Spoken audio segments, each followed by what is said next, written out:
Welcome, everybody, to Thursday night's Turn Down for What Tech Charged. This, believe it or not, is episode 20. 20, Jace. How do you feel about that? I love it. No, what a great, solid, nice number. I think that's great. Yeah, it's super cool. Yeah, I love it. So, thank you, everybody that's joined us for past episodes, and those that are new, welcome. This is Tech Yes. Charged. Usually, you've What got is the Martin Meek. Verizon thing? New and existing Yes, customers. new, So new welcome existing all. customers. We're happy to see you. We have the same great chat regardless, unlike Verizon and those guys that Yeah. only give their best deals. Oh, don't get me started on those guys. Yeah. No, I understand. AT&T's not any better, so. Yeah, man. I've changed carriers so many times. It happens with cable, it happens with internet, it happens with phones. And then it's funny Yep. because I start getting stuff all in the mail about, hey, come back. And I'm like, bro, where were you when Right. you raised your prices 3 times? And I told you I was gonna cancel. Where were you then? Like, Mm-hmm. Yep. that's the business world we're in, man. It is. It's always a game, right? It's Yep, never over. So gotta sure love it. is. Yeah, and so normally, if you guys are new to the show, we've got Martin Meek with us from Martin Rebuilds. He is actually traveling the country. Came all the way out here to Literally. California. Has a awesome trip out here. Went down to San Diego. Came all the way out in his Tesla Model S 2015 that he rebuilt. He's got great videos of doing that on his channel. Be sure to check out Martin Rebuild on his channel. We'll leave a link in the description at the end of the show. But yeah, great stuff. Seeing him taking basically, I don't know, for $10,000 or $12,000, rebuilt that thing, and now he's got free supercharging. Came for free all the way from Kansas to San Diego for a wedding. San Diego up to see me here near San Francisco. We went down Lombard Street in my Lightning. Went and saw the Golden Gate Bridge. He went up Sacramento through Yosemite, made his way down to Vegas, Grand Canyon, and All for then free. all for free on supercharging. So it's like, goodness gracious, man! Can Like, that charge on any version supercharger? yeah, version Awesome. 2, version 3, version 4, all of them, and I think the Amazing. only time it wouldn't might be the things that aren't superchargers, like if you're at a hotel or something like that. But Right, right. even if it was a Tesla one, I'm guessing it doesn't work for that. But yeah, I mean, what an epic thing if you're one of those people that got locked into that free supercharging, or even now, I think with Yeah. Foundation series, I think they just sold their last Foundation series, and part of the way they Yeah, I saw that. incentivized, with that was that free supercharging. So not Well, to, are they all sold, or are all the foundation trucks that are marked as foundation trucks sold? Because we are they know there test were some foundations that were buffed right out. yeah. And then I'll see people that they're talking about bringing their vehicles in, their Teslas in for service, and they're often getting a Tesla Cybertruck as a loaner, Mm-hmm. because they have so much inventory of it. And Sure. I think this is the EV truck dilemma where none of them are selling particularly well. Mm-hmm. The R1S does better than the R1T. The Mach E Yeah. does better than the Lightning. Cybertruck is number one for a cup of coffee, and then quickly is not. Yep. Still the Lightning reigns supreme. Yeah, and it's kind of funny too because you'll hear Jim talk about how well hybrid is doing. Power boost specifically for the F-150, and Yeah, it's crazy, but those numbers are really moving up. So it's you can't blame Ford for kind of following that market. They see that people want to buy those power boost hybrids, and I think it's sort of the worst of both worlds, right? We've talked about that with these hybrids, especially that type of a hybrid system, not an EREV system, but at the same time, they're seeing very similar things that people do with their Lightnings that they do with their Power Boost hybrid, right? Like, and I think that is opening the door for people. I know it did for us. We bought a Power Boost hybrid, and the next vehicle we bought for myself was a Mach E. So it definitely opened our eyes, and the things that you can do. And I just hope that the same thing happens for other folks as well. That they see, Jim mentioned in his recent interview that power on Pro Power Outboard was something that they are really seeing a huge spike in that people want to use. I know he specifically mentioned like Texas and California and Florida, but I see it here too. We have the transfer switch set up. I see so many people that are interested in it on the groups, whether it be Great Lakes Lightning Club, Midwest Lightning Club, whatever it is. I see Mach-E owners that want it, so it's I'm glad that Ford at least has the options for everybody, and they can kind of follow the market. And the good news is they still have all this data and experience, right, of building a true BEV. So hopefully if the market wants it, they'll be ready to rock and roll for the next gen. Yeah, and that'll be one of the topics tonight, is talking about, like, what do we think about next gen. Jim did have as he always does, man, when that guy does an interview, and one day, Jim, if you're listening, we'd love to have you on the show and do yet another great Absolutely. interview with us. Absolutely.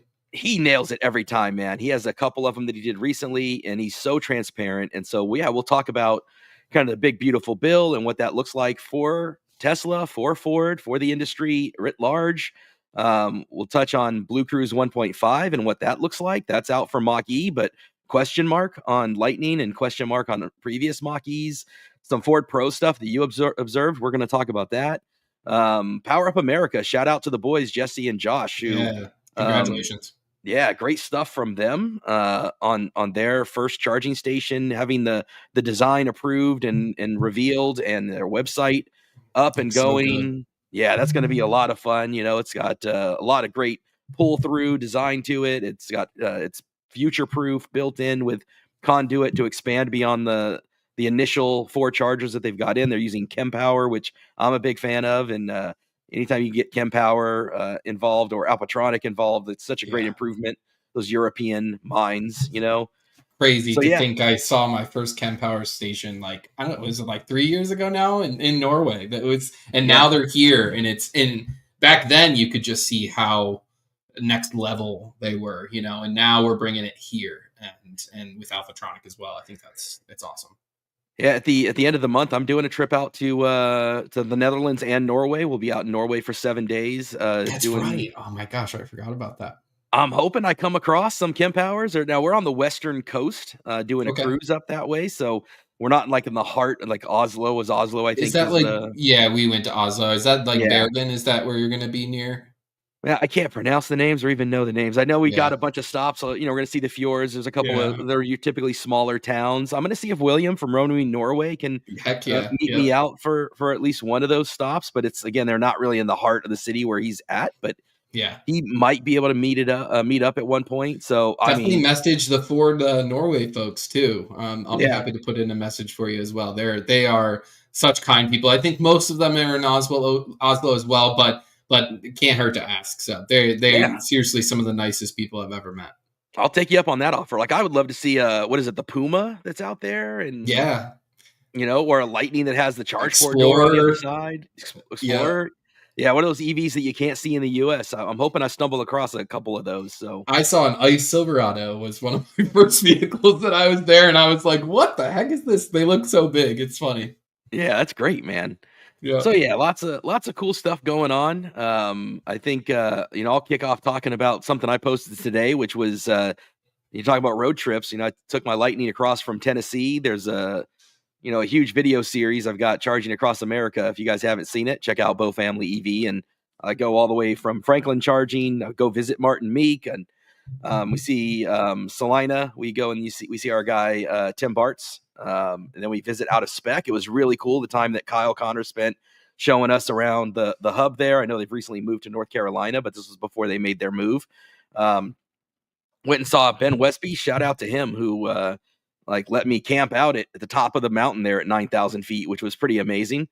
And then made our way back home. But as part of that, the truck being bought in Tennessee, California, they're a little particular. So California was like, you got to do some hurdles and hoops to Mm. register here. So I went to the DMV, did all my paperwork there to transfer, and they're like, hey, you need to go do a vehicle inspection. So then I had to go to the Mhm. CHP, California Highway Patrol. Chips, for those of us old enough to remember the 70s TV series. No Ponch and John where I was, but they did come out. I had to go to San Francisco to an office there today. Wow. Did an inspection. Of course, it passed and everything, but it's just more of the hassle of getting the appointment, Mhm. getting into San Francisco proper, spending that time doing it. So got that done, and then I got to go back now to the DMV and turn all that paperwork in. And then they give you a timeline. And if you don't get it in the timeline, they fine you. But you're like, oh my gosh. you got this tight timeline, but they all need Yeah. appointments, and you need Wow. 3 different trips. I'm like, well, you guys aren't making it easy. So Right. That's crazy. yeah. Sounds like California. Gotta love that, man. So that was how I spent. And it's like 900 something to register. Like how much? Something crazy. $1,400. Yeah, and now it does for just 1 year. Just 1 year. It goes down each year after that, and it's based on the value of the vehicle, that kind of thing, right? So a lot goes into it, and each year it'll go down. Like next year, I think it goes down to $1,280. The year after, it goes to $1,100. This is all based on my standard range that experience, but weirdly, this truck costs the exact same as my standard range, almost dead on, perfectly. So it's been the same. Funny. Yeah.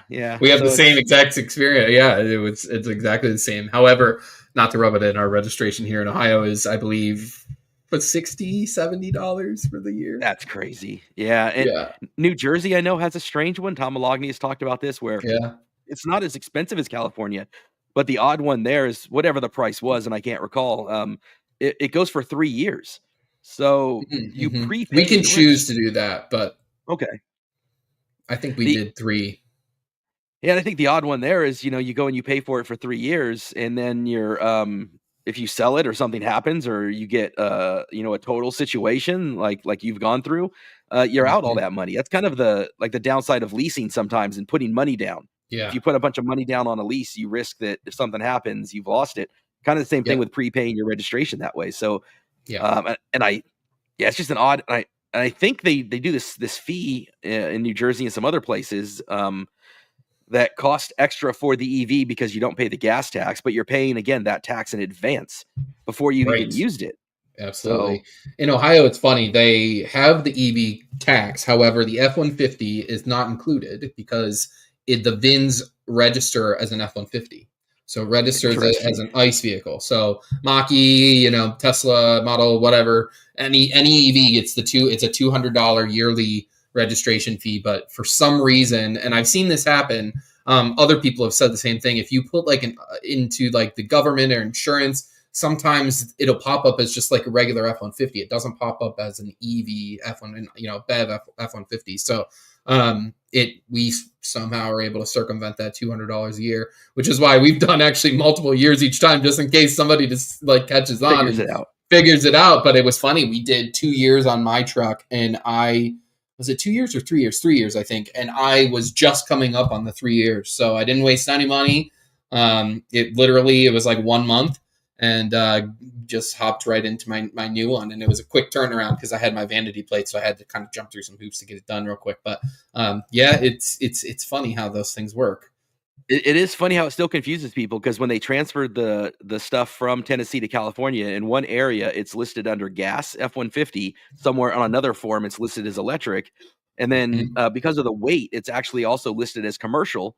And California, I won't get into the craziness of it, but yeah, there's a thing in there also. As I was researching what I had to do, whether I needed an inspection or not, it says for a commercial vehicle you don't.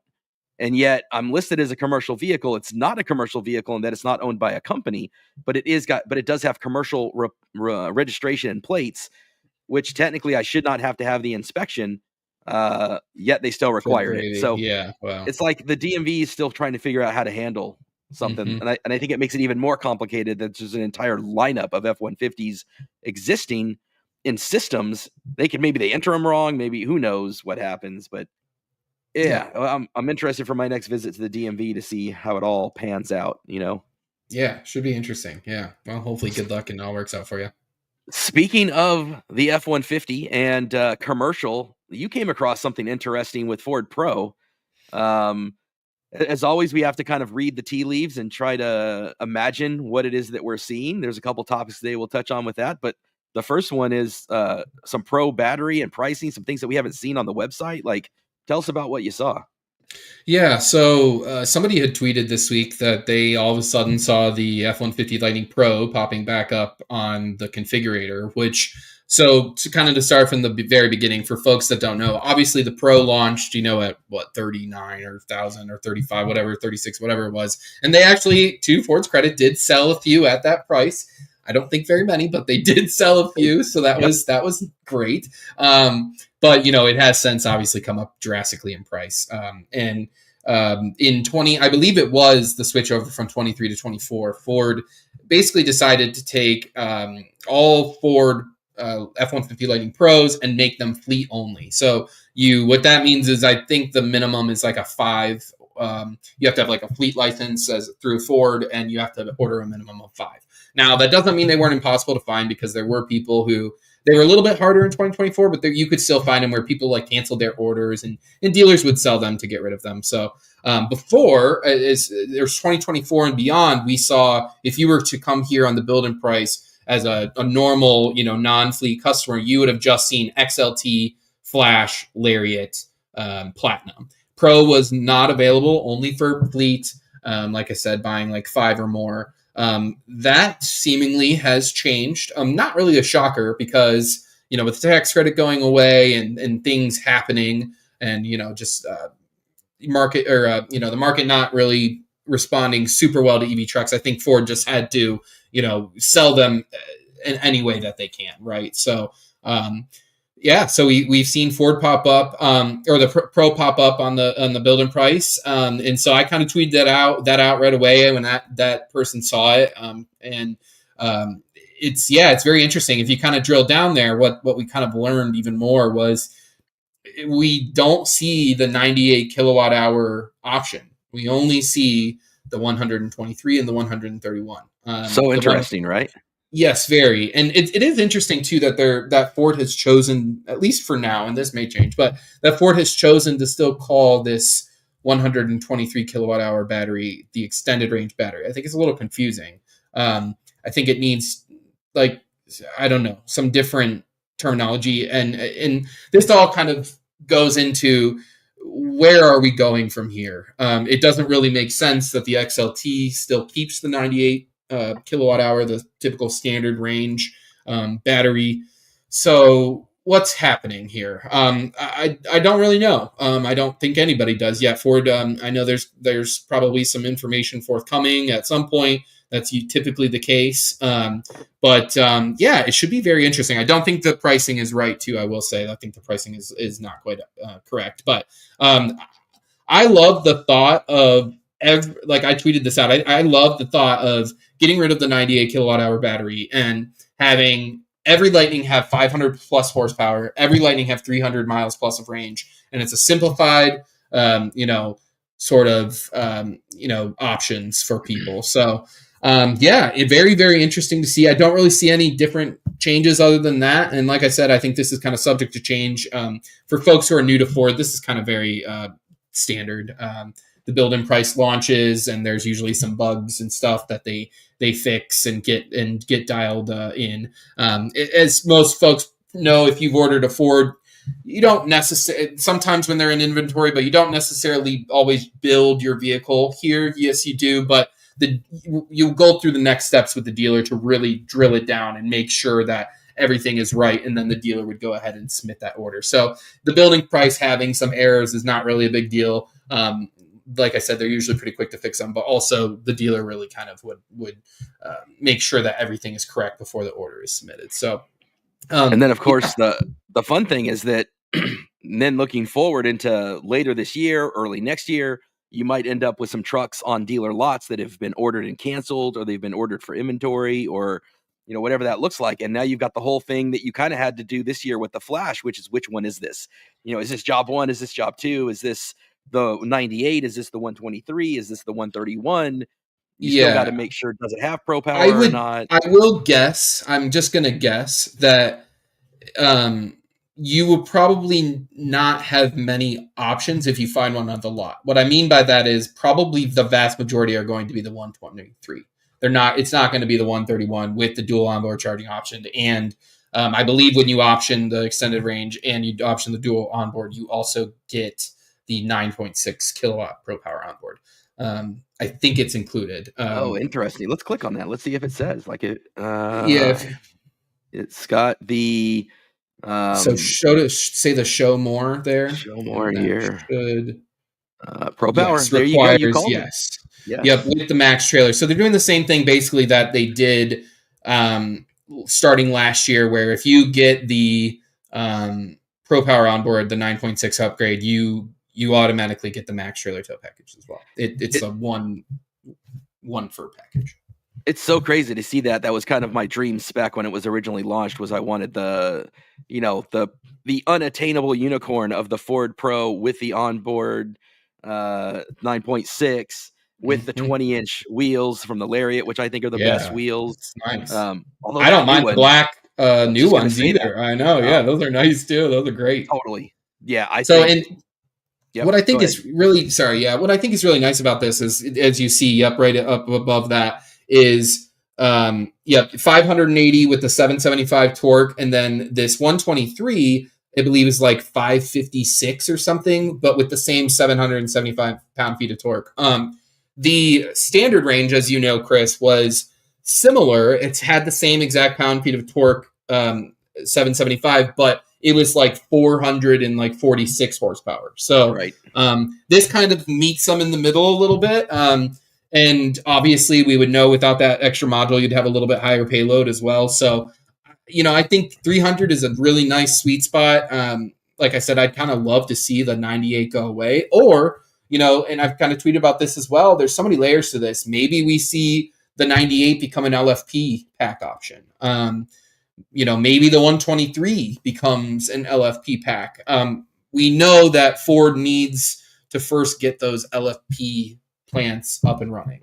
They had a huge thing that I'm sure we'll talk about a little bit later with the big beautiful bill, that the Marshall plant, the LFP plant that they kind of partnered with Catalan, it will now happen with full taxpayer funding. That plant was originally a little bit larger in scale. They have scaled back. I think it's like they've scaled back to like 60% of what it was going to be. But as I believe that is it. Like it's at 60%. That's what's being built, and that with that amount of workers. And I believe it's like pretty close to, like, it's 75% plus done. Like it's close to ready. So don't quote me on those numbers, but it's right around there. So that is huge. But like I said, I think first we had to kind of get those plants up and running before we start to really see LFP take off. We've seen it with Mach-E. I don't think they're getting those from like America, because I don't think they have a LFP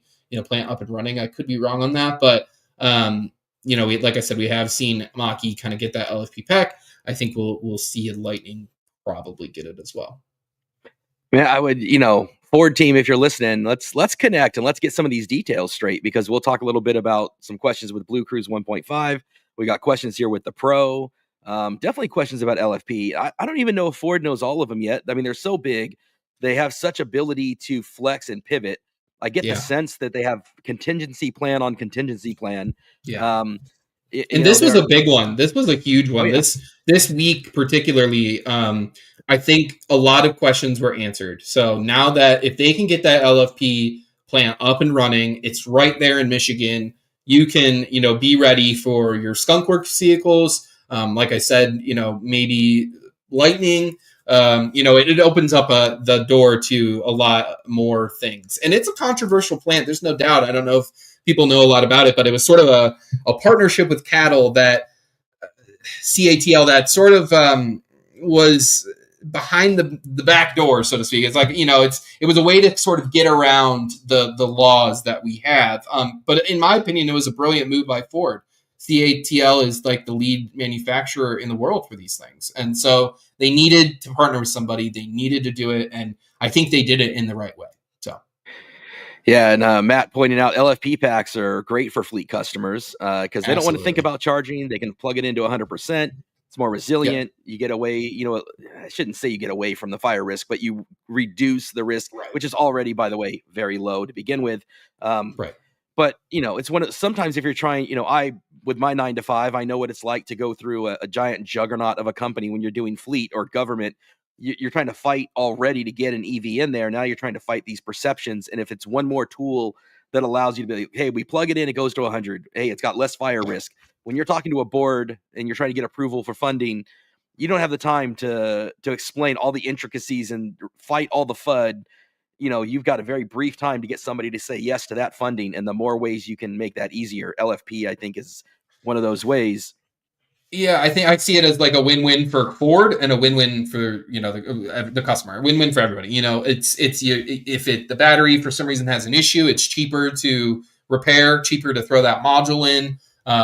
Probably easier on the dealers. There's so many benefits to it. Like we've said, charging to 100%, 1,000%. Wow, that'd be nice. Charging to 100%, like all those things just add up, and I think that's where we see it going. So it'll be interesting. I know I'd love to get some more details from Ford, but I think they're learning like you said, they're learning the details almost as soon as we are, which is crazy that this is where we're at. But I want to mix some topics here because my mind I get so fired up about these things because there's so many things we've talked about that are almost encompassed in this one topic. So you've got, and we'll get into the big beautiful bill later in the show, but the big beautiful bill with its the way it's changed funding, well, like Mach-E didn't even qualify, so that's not a hit to Ford. But then you've got the tariffs and things that could potentially happen from Mexico. Well, Mach-E is built in Mexico, except Ford has the ability to pivot that assembly line to Tennessee when that opens. And now you've got LFP that are going to exist within America. If there's an administration change or a policy change down the road, and it comes back to American manufacturing, you'll have LFP in America. You can pivot in all these different ways that are so smartly done by Ford. And, one of the things that Jim Farley mentioned, he's mentioned about trying to make sure that they have profitable EVs into the future.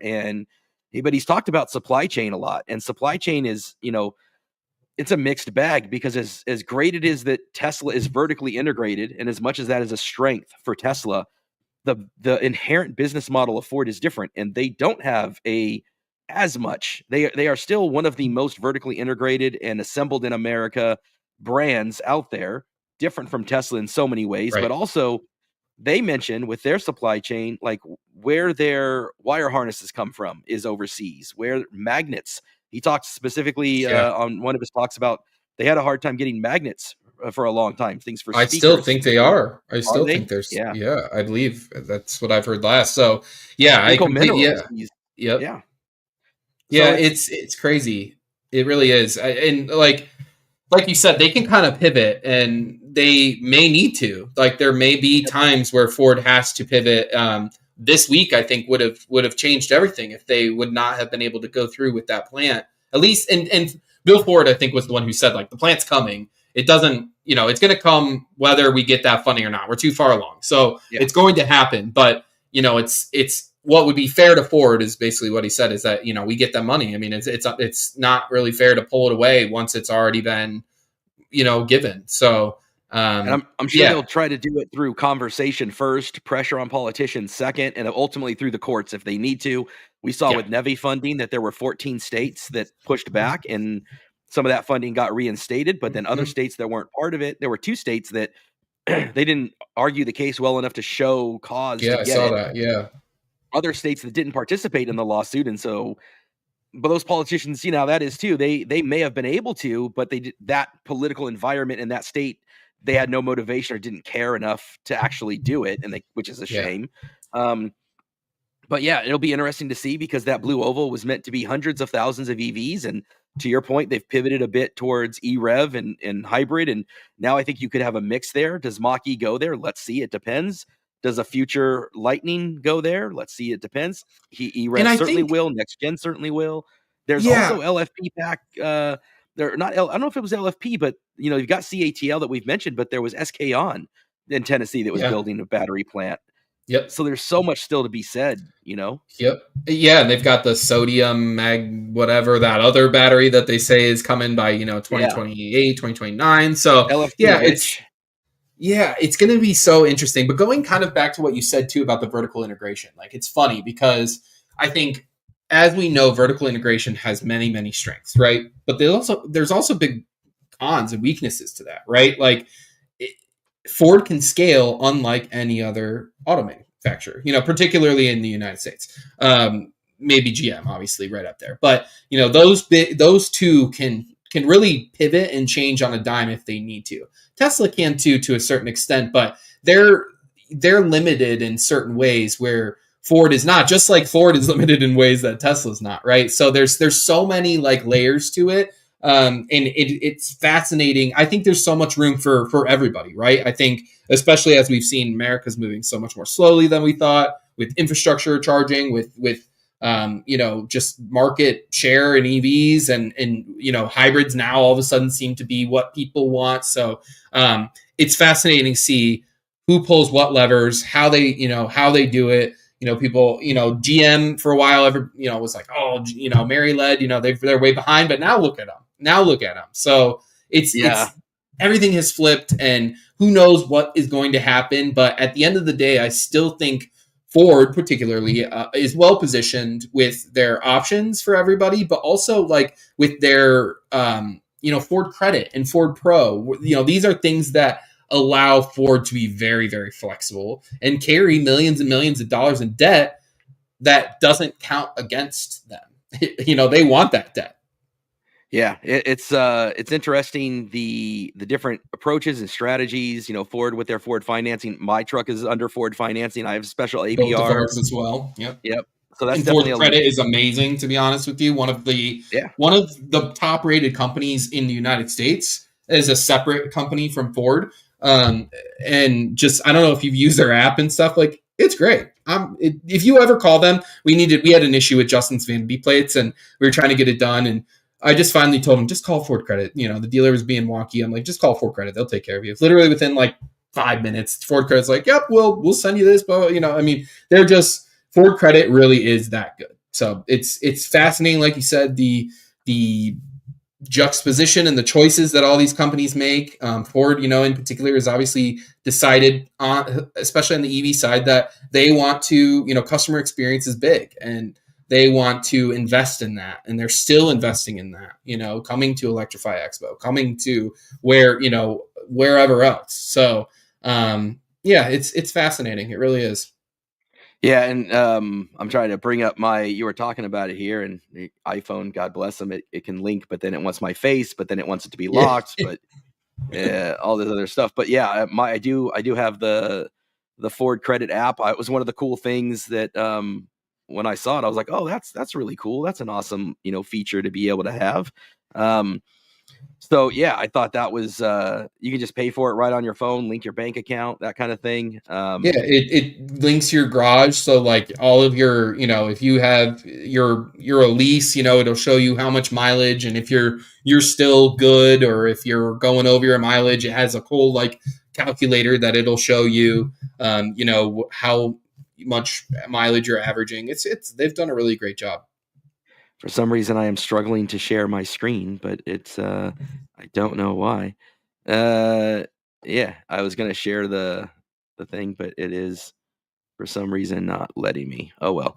Anyway, but yeah, you're it looks exactly like right. the Ford Pass app kind of, but better almost in a certain way. Yeah. Like, and they've got dark mode and all these things. It's cool. It really is neat. Oh, There we go. I was dedicated. I'm like, I'm gonna figure this Yeah. out. Yeah. So it's all, you can make it's so easy to do, and it's so well Yep. integrated. So shout out Ford for that aspect of it. Kind of going back to the LFP thing, interestingly, you were talking about the controversy and stuff, and the rare example where Tesla flies under the radar with their LFP, because the two dramatically different, completely different approaches.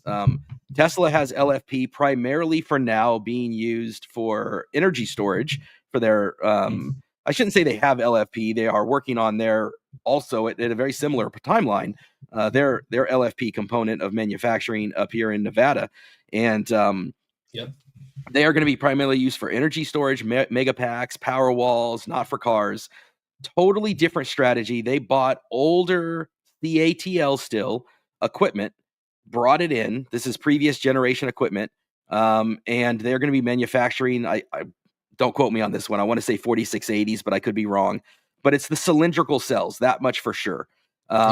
Whereas Ford is coming with the CATL, the prismatic packs, which is closer to what GM does with their Ultium platform, and is meant more for vehicles. And I'm curious. Obviously, the price is supposed to be lower on those. There's less energy dense than NMC, but supposedly more resilient, longer lasting. Charging speed is supposed to be better. So I think those are setting up that platform for that future generation of affordable EV with good charging speeds, with I think that's the strategy, whereas Tesla is going into it very much with the cylinders, not for Mhm. transportation, because they have used CATL and BYDs and other, packs Yeah. in Europe, just not in America. They've used LFP before. So in this case, though, that's not the purpose. The purpose is energy storage. But both factories are good to see. Both of them being in America is Yeah. fantastic. We need LFP. It's sad that we talk I try to toe the line on politics and not necessarily ever demonize it, but politics is kind of why we are where we are, because someone didn't have the long-term vision. LFP was invented and developed here in America. We didn't do anything with it. The rights to it got bought out. China went crazy with it. They've dominated with it. And now we're bringing back Chinese equipment. We're buying back Chinese IP. It was ours to begin with. And we don't And know how to make it. Yeah, it's crazy. yeah, You can't yeah. make And it. so Yeah. so to see it back in the U.S., where it kind of was born I guess not raised, it was raised in China, but born here in America, Yeah. to see it return home under the Tesla and Ford umbrella is an encouraging sign, Yeah.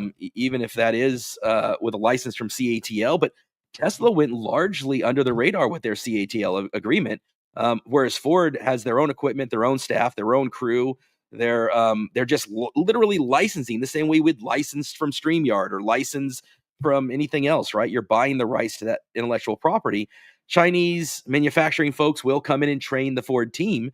But yeah, it's interesting. I think a lot of that comes from the unionization, the fact that it's in the Midwest, not in California, not in Nevada, in the case of Giga Nevada. So yeah, Tesla Yeah, and managed to get it bringing under it the into radar. Michigan, yeah, I think bringing it into Michigan too, with partnering with CATL as an American, big three manufacturer, I think was controversial. For within Michigan, I know it was.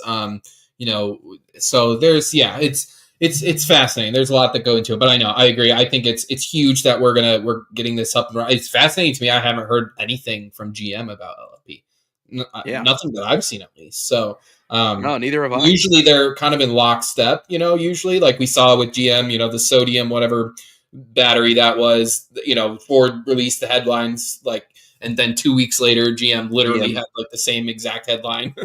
breakthrough, even down to the words and all. So, yeah, it's interesting. Yeah, it's gonna be fascinating with what happens, like you said too, like what politician could come in next, and what does that mean? What administration could come in next, and what does that exactly mean for EVs? And yeah, it's interesting. Yeah, I can't wait to see what happens. Yeah, and that's the thing about American politics. It's so tough for business, is that in places like China, and I always have to preface and say I'm not advocating for communism or the way Chinese business is done. I am not advocating for that. But one of the strengths of that is that when they set a vision, they are focused on it. They are Yeah, unified. You still have and the competition. government gives them They unlimited do. support to Yes. make that happen. Yeah, And so they're all rowing their, they're all these companies are in separate, I guess canoes isn't the right word, but they are all yeah, rowing the same direction on the same river. And and in America, you got all these people all over the place, and it changes. So it's like, yeah, you've got this bill was signed, and under previous administrations, and it has these dates of 2035, 2030, all these different things. They're meaningless. They're meaningless. And for a company that's to have that be able to be dismantled the way it did, to have Nevi be able to be paused the way it did, how do you have any faith in any of this stuff?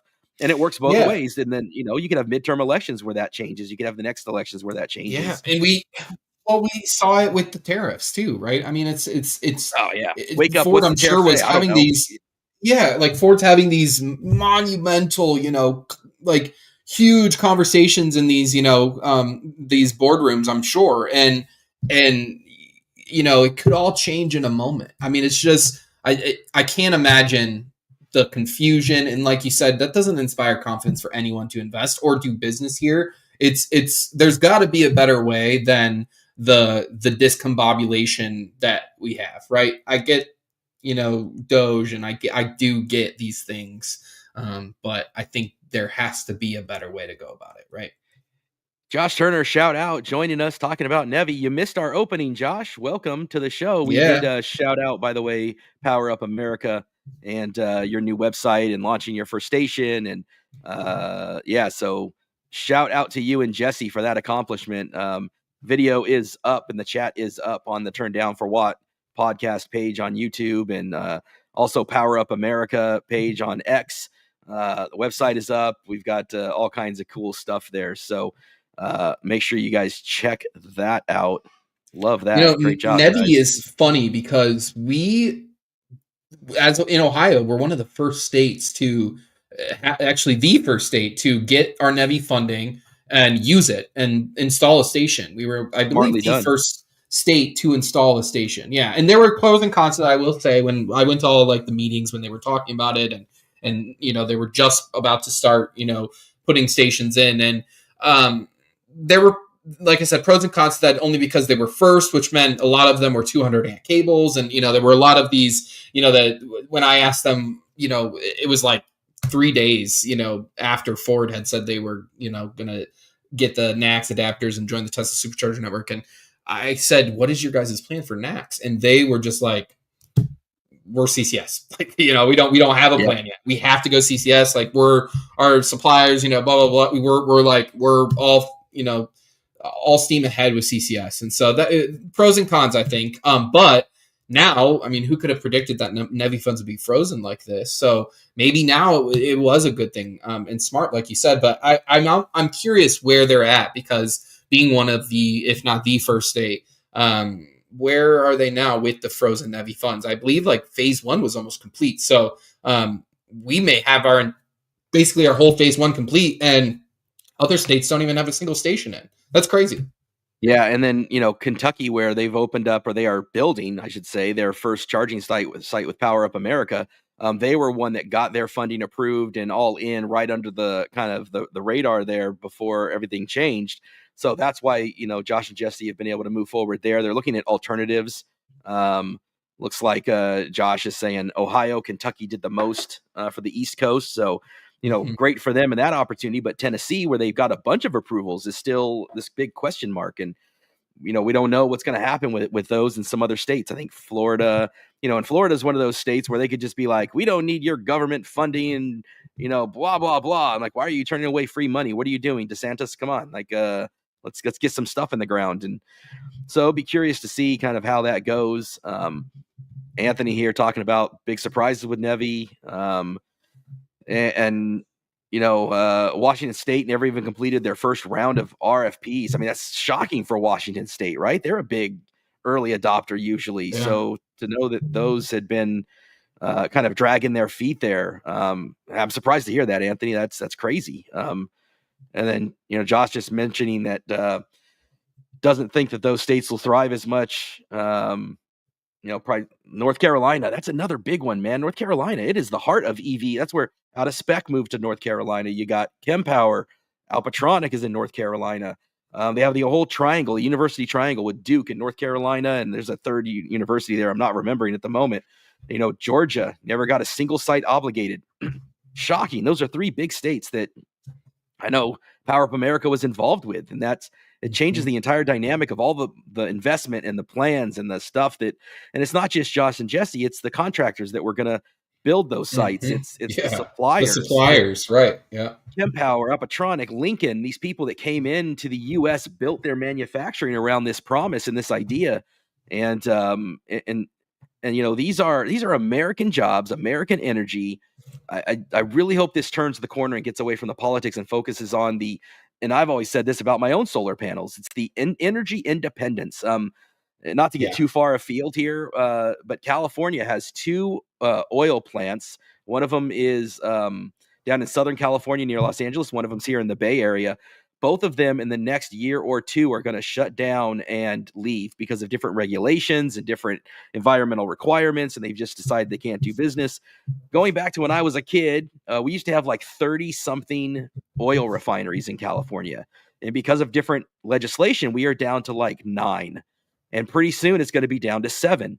And we provide all of the oil for Oregon, Nevada, Arizona, California, and there are no pipelines. People, they think drill, baby, drill. They think the price is coming down. They think that's energy independence, and it's not. We get a tremendous amount of oil barged in to our refineries.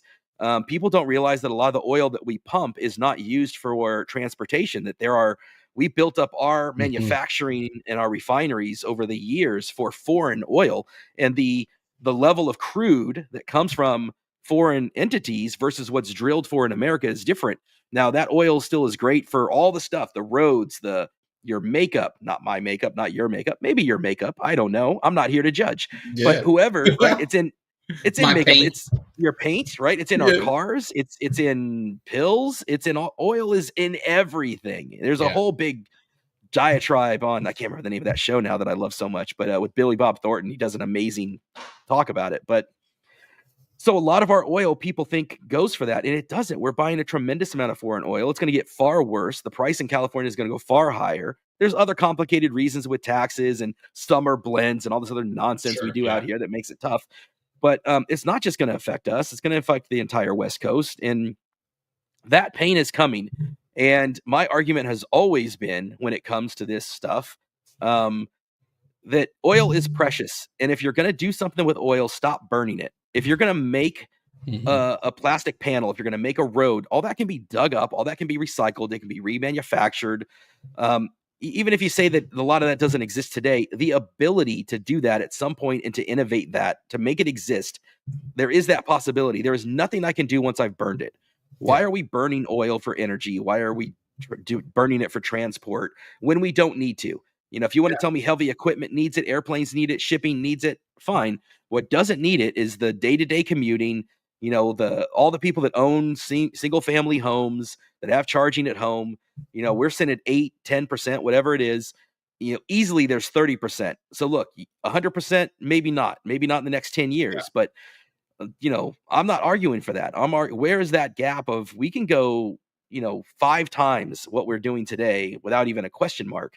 And that's true energy independence. And that's, again, I've kind of gotten off topic as I often do, but my mind goes these crazy places. But No. Yeah. No, I think it's that's exactly what Jim just said, though. We even mentioned it earlier in this conversation. Jim Farley said, like, people are becoming aware of that, right? Energy independence. Like, that is becoming a thing. People are very interested in that, not just in California and Florida and Texas, which are huge for that, but in other states and areas too. It's huge. So, yeah, no, yeah. I think all this plays into it, and what Ford is going to do. I mean, I don't know if we want to kind of segue into that. Like, what do we see Ford's future EVs? Jim has kind of mentioned that. I think we've kind of talked about it a little bit. Like, the Skunk Works project. I think first we see that midsize, pickup. We're hearing like Ranger, EV. So, but Jim's been very clear, right? Like, no level 4. Obviously, maybe even not level 3 on that. They're really going for a niche, sort of, not niche, but in a certain sense, they are. Like, it's this, younger, more, affordable vehicle, as opposed to what we saw with Mach-E and Lightning, that was much more, higher priced, bigger vehicles, with all of the technology, and not that we won't see it on those. And I think that's what's going to be fascinating for me. And I see a lot of people kind of like, it's current Lightning buyers. They're like, I don't know if I see like a future with Ford, like, I'm worried that I don't fit into what they are trying to sell, and so that's going to be interesting. But Ford hasn't really said, like, I still think there may be a successor to the F-150 Lightning coming.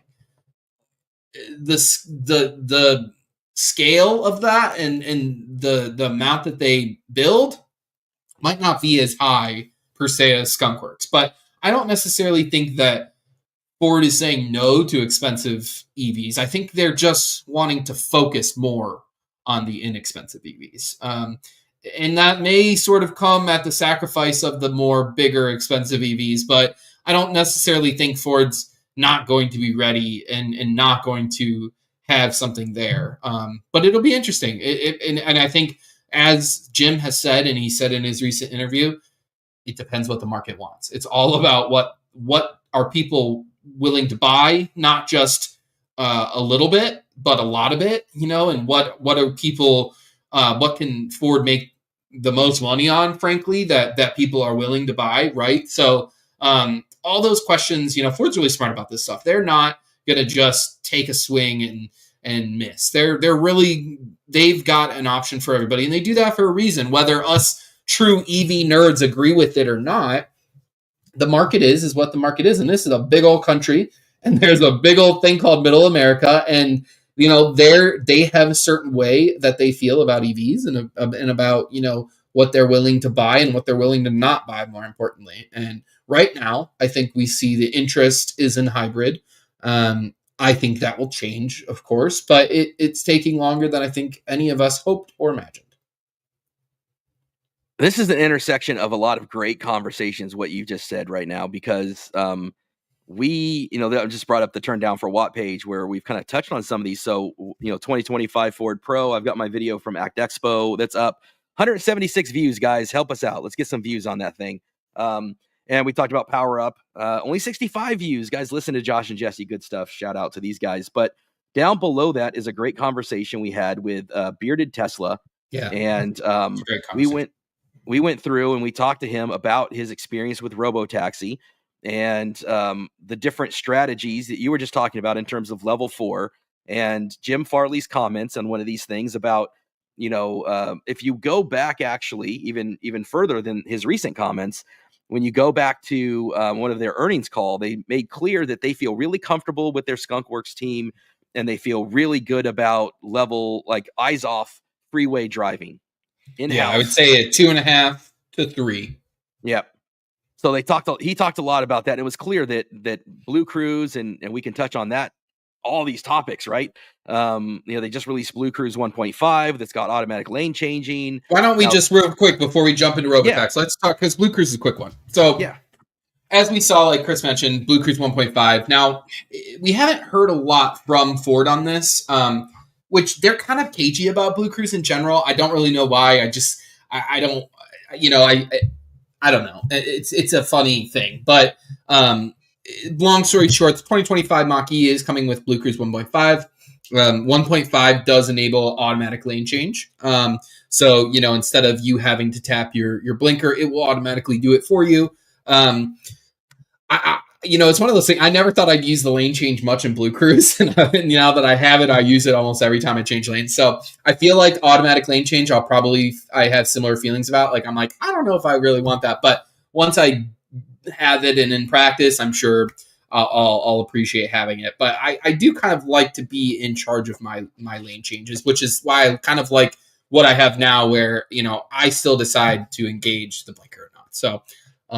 I don't know if you've noticed on your truck, but the newer animated screens say like lane change available, which is funny, and a change from kind of what we used to have with the old BlueCruise 1.0. So, but within that announcement, like I said, we didn't really see. Here's Mach-E Vlog taking their trip with their first trip, and you can kind of see the animations have changed there on the screen. There's a lot of different changes on the instrument cluster there. But really, I think sort of same thing. The biggest feature that we add is automatic lane change and maybe, staying in the lane, more often. One thing we didn't really know was for a long time when it was coming, right? Eventually we were going to run out of new BlueCruise versions for our currently equipped trucks. I say ours. Saying I'm pretty sure our 2024s don't, and you have 2025. I'm pretty sure they don't have the ability to go to 1.5, but we don't know. Ford could have been secretly updating that hardware. I reached out to our common friends at Ford and said, hey, specifically, does this mean that the hardware is not in the 2025, even though it's in the 25 Mach-E? Is it not in the Lightning? I did not hear back. Okay, interesting. So, like I said, KG about BlueCruise. I didn't press on it. I'm just going to let it float out there. It's been asked. We'll circle back around at some point, maybe at Electrify Expo. Sometimes I get some whispers when we're in person that I can't get officially. So, and then it'll come out in due time. But what we did see from a few official journalists and sources is that there was a little note in there that said BlueCruise 1.5 does take hardware changes. It is, there's significantly more processing power needed, and that does require a hardware upgrade. Um, it's very unlikely that Ford would offer this upgrade to folks. I think that's kind of cool. I know that like Lucid just did this like today or yesterday. They started sending out emails. It wasn't necessarily ADAS related, but their entire, infotainment speed, everything. You could upgrade essentially your chip, your MCU, if you will. I think they call it the CCC. You could update it to their 2.0 version for, I think it's like $960. And they said, faster touchscreen response, faster, all these things. And so, that's pretty cool. I think that's pretty awesome. Like I said, that's not typical of Ford. I don't see that happening. They don't go back. I would even guess that their hardware upgrade might involve different modules. They have a hard enough time with the software, and it could be different harnesses, different connectors. They're not going to go back and tear apart a dashboard. And it's just, and you don't want them to be honest with you. It's not designed to be taken apart and swapped to the MCU. It's not. I completely agree. I think, Lucid probably has an easy way of just swapping that chip out, and it's not too hard. But in the future, when they talk about we don't have the zonal architecture currently. The future is going to be some kind of the hybrid of zonal. Rivian, Tesla, Lucid use that kind of easier to swap stuff. Tesla all the way back. In fact, we were talking about Martin's 2015. His switched already from MCU 1 to MCU 2. And so he's got some upgrades in there. And I think that's historically the way that Tesla and Lucid and those folks, Rivian, have the ability to do it, but definitely not Ford. You're not going to see that. And so big question mark on, will any of it be backwards compatible? Will there be a BlueCruise 1.45 with other versions of that's a great point. Exactly. Because I saw some people be like, oh, well, this is it for us. And I'm like, not necessarily at all.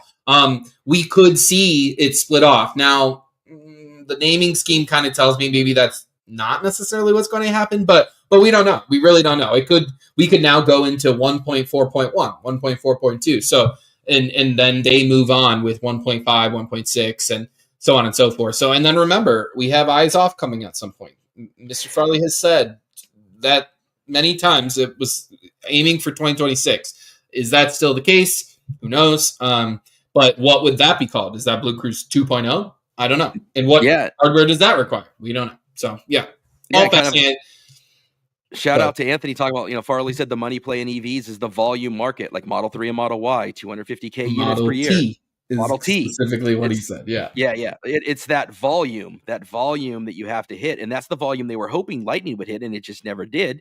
And it's not a Lightning thing. Like any of those big money EVs, I went back and looked at Model S and Model X. They have never sold, even combined, 100,000 units. I read today that you can't buy a Model X or S in Europe now, or at least Germany and Norway. Oh, I didn't know that. Yeah, they're not available to configure. I don't know if I don't know. That's weird to me. Yeah, and Silverado, GMC, none of those have been done. Those big, R1T, R1S, none of those. We see so many people like, we just need the Silverado EV. That's what we needed. If it's the 450. No, nobody's buying it. It's not any better than Lightning. It's not much worse either. But it's about the same. And it's not the big product. It's not the product of the century. Certainly, like what we're told Cybertruck would be. So, none of them are. I mean, it's just not what people are buying in mass right now, right? So I think that kind of finishes off the BlueCruise, conversation. But that's, maybe we can go, kind of a little bit more into Robotaxi now. But that is sort of where we are with BlueCruise. It does look like there's, it's the end of the road for, no pun intended, us as far as like major upgrades go. Like we said, I still think it's very possible we could see some minor updates to 1.4 and that kind of thing, maybe staying in the lane longer. But as far as like big features, we probably won't see any of those come anymore. But we knew this was coming. We knew that this day would come. It happens with every brand. There's really, other than maybe Lucid, it sounds like they can upgrade. Maybe they can upgrade their ADAS too with a actual hardware paid hardware upgrade. So, but that's the BlueCruise update. Yeah, and so we kind of talked about, Jim Farley said he felt good about BlueCruise. He knows the vision for it. He knows what it can do. He thinks they're going to get BlueCruise to eyes off. And he Again, big said this question for mark. quite some time. There Yeah, really hasn't been any major change in that correct. uh, philosophy. I think the biggest change was really when Argo shut down. That was the big change. Other than that, we really haven't seen. And they took a ton of people from Argo and put it into what they have is called Latitude AI, and that now is sort of what's responsible for BlueCruise and in what is coming for BlueCruise, and maybe it'll be called something else. Maybe the Eyes Off is called something other than BlueCruise. We don't know. Yeah, and so it kind of obviously we would just love to, and they're not going to share until they know better, and they don't want a big uproar, I suppose. But the sense is, if I'm imagining and speculating, and Ford, please let's connect. Let's not let me speculate, because I will do that. It is human nature, right? Like the Greek Yeah, gods were all speculation. Why is the war? Why is weather? Where the goddess of yeah, love? This is human mind speculating, right? So this could be yeah. completely imagination on my part, but it would seem that the new BlueCruise needs the new hardware. That's what Maki Vlog was talking about.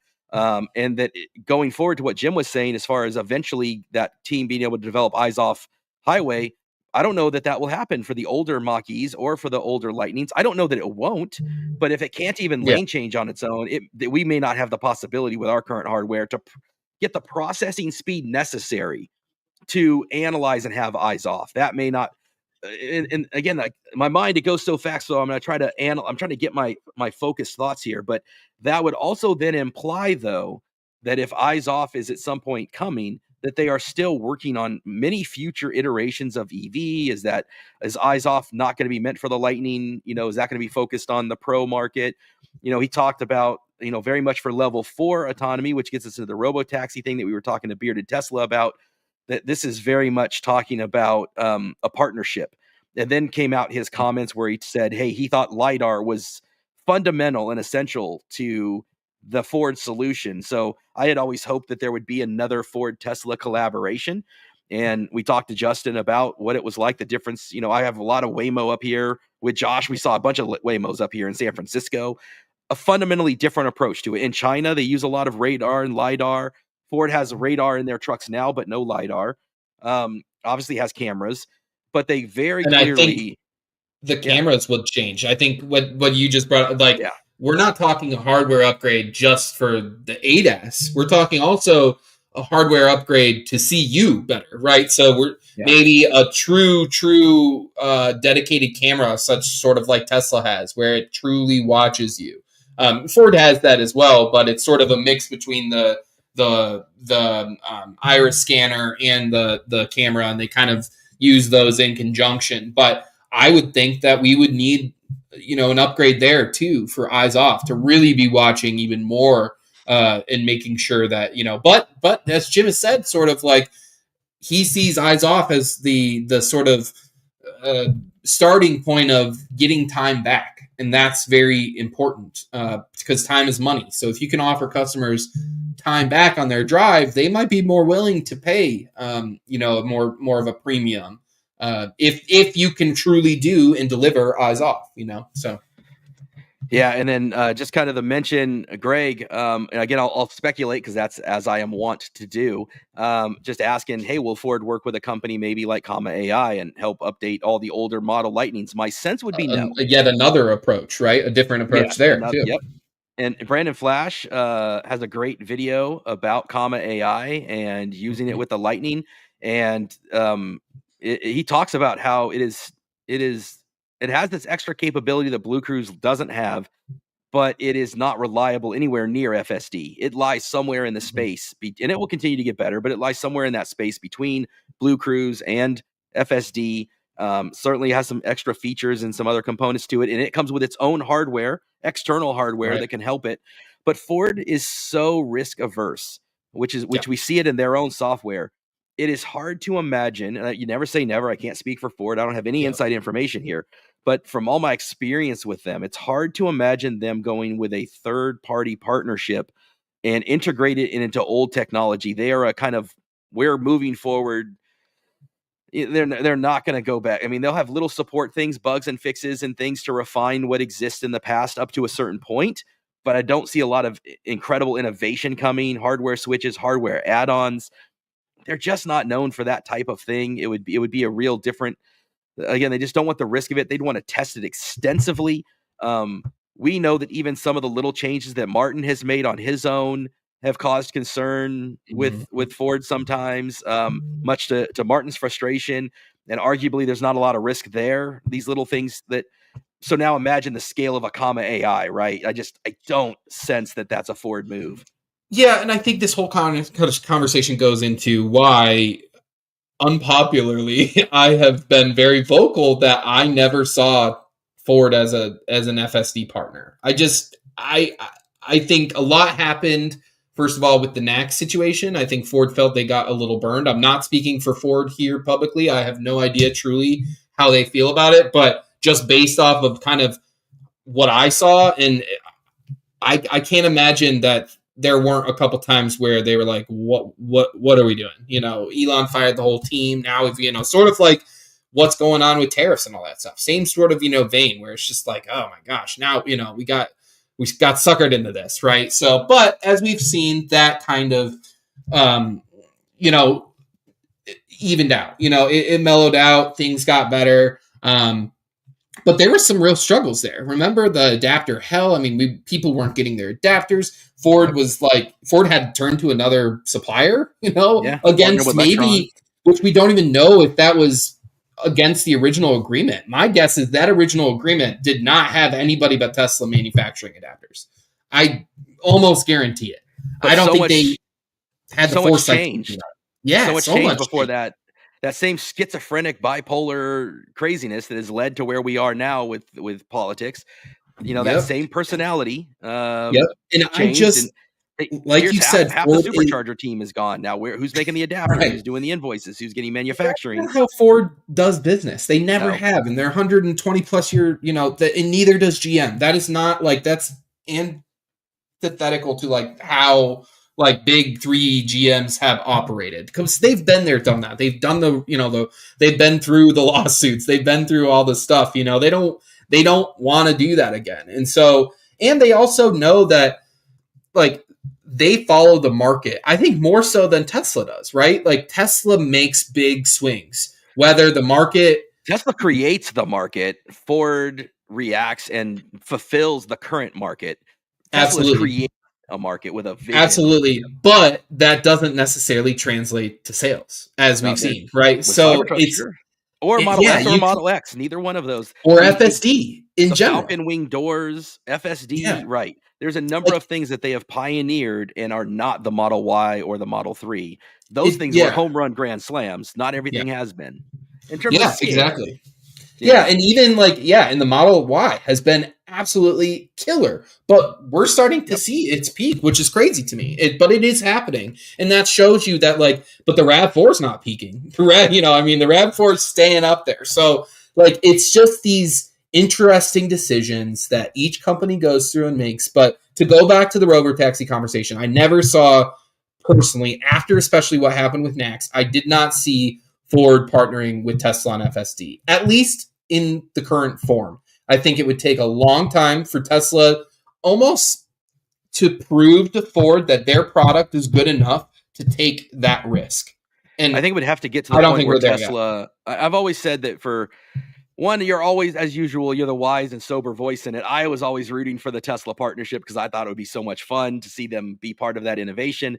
But I have also said when it comes to that stuff that the moment you know that it's really baked in well is when Tesla can say, if you use our product as intended, which any other product, this would be the case. If you use FSD unsupervised as intended, Robotaxi or other, and then there is a problem, there's an accident, then we as Tesla are responsible. Now, maybe that means because Tesla has Tesla insurance, maybe that's if you buy a Tesla and you insure through Tesla and the Tesla software, whether that's because we've seen which don't you think that's already, this conversation's too many hoops for Ford, right? So you know, if it's only Tesla insurance, if it's this, if it's that, that's not going to be good enough for an OEM. A big OEM like that's been around for 120 plus years to put their name on the line.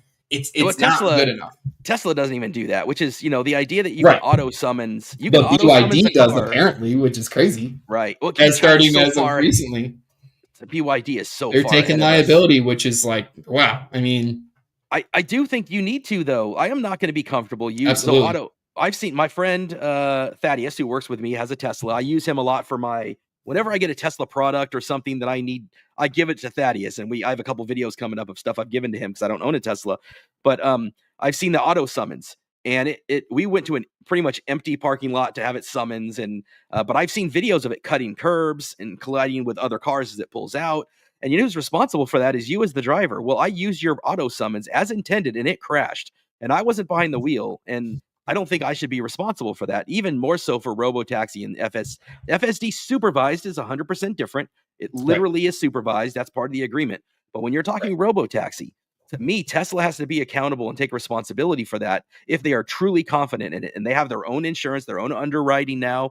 It used to be Yep. underwritten by a different company. Tesla literally underwrites it themselves now. That's when I know they will be confident. That's the level Ford would have to have, that level of confidence. You're right. They're not there.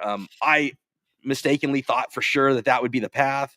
I'm I'm disappointed because I just love the idea of FSD so Mhm. much. So we'll see what they come up with when it comes to their And, LiDAR you stuff. know, I'll say this: it's not that there's 100% chance that it's not going to happen. And I I don't mean, think, by the way, anything can happen.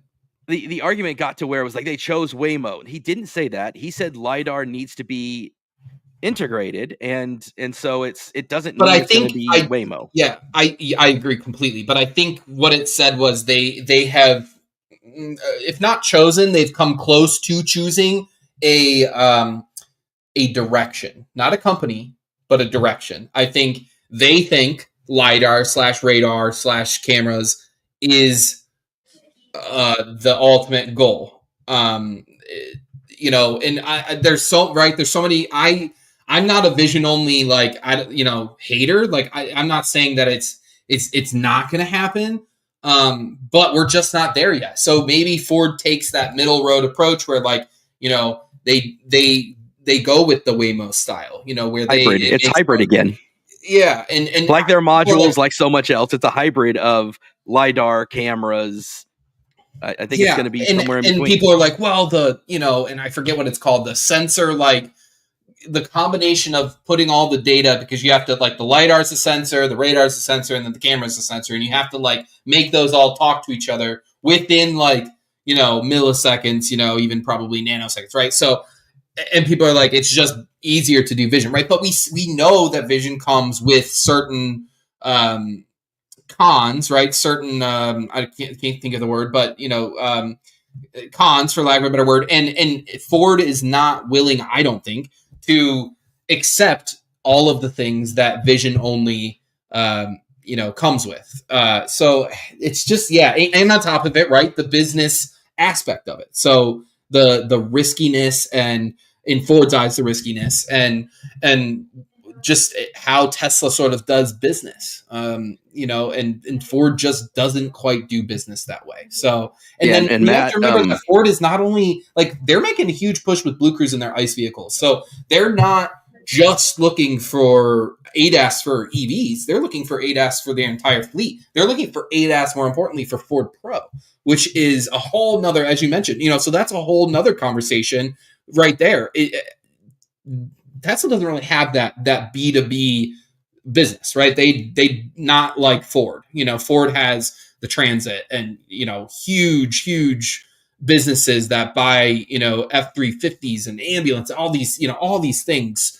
So the USPS, right? Like, I mean, they're using a bunch of Ford parts. Like, there's all these things that Ford has to keep an eye out for, and I think they want to do it right. And right now, Tesla has not shown that the juice is worth the squeeze, right? That may change. And then maybe Ford will be like, oh, it's totally worth it, But at this current point in time, I don't see it. Even with everything that's just happened with Robotaxi in Austin, I'm not currently seeing that tipping point.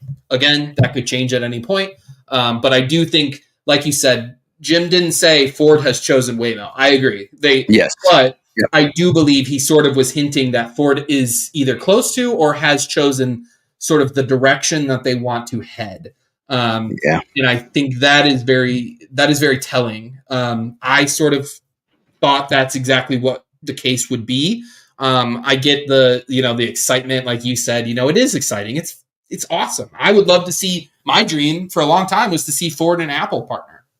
I thought that was a freaking match made in heaven, man. Two huge American powerhouse companies. The iPhone and the F-150 are two of the most, probably the most important American iconic, of the last century.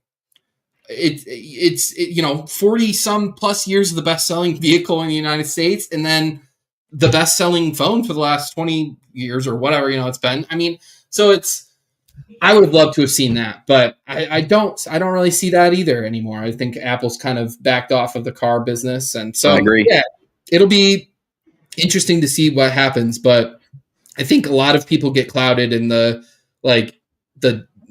Tesla-ness of it, and I get it. I'm a Ford fanboy, I get it. I'm an Apple fanboy too, so it's I get the sense of how cool it would be, but I just don't think the companies at their foundations operate quite the same.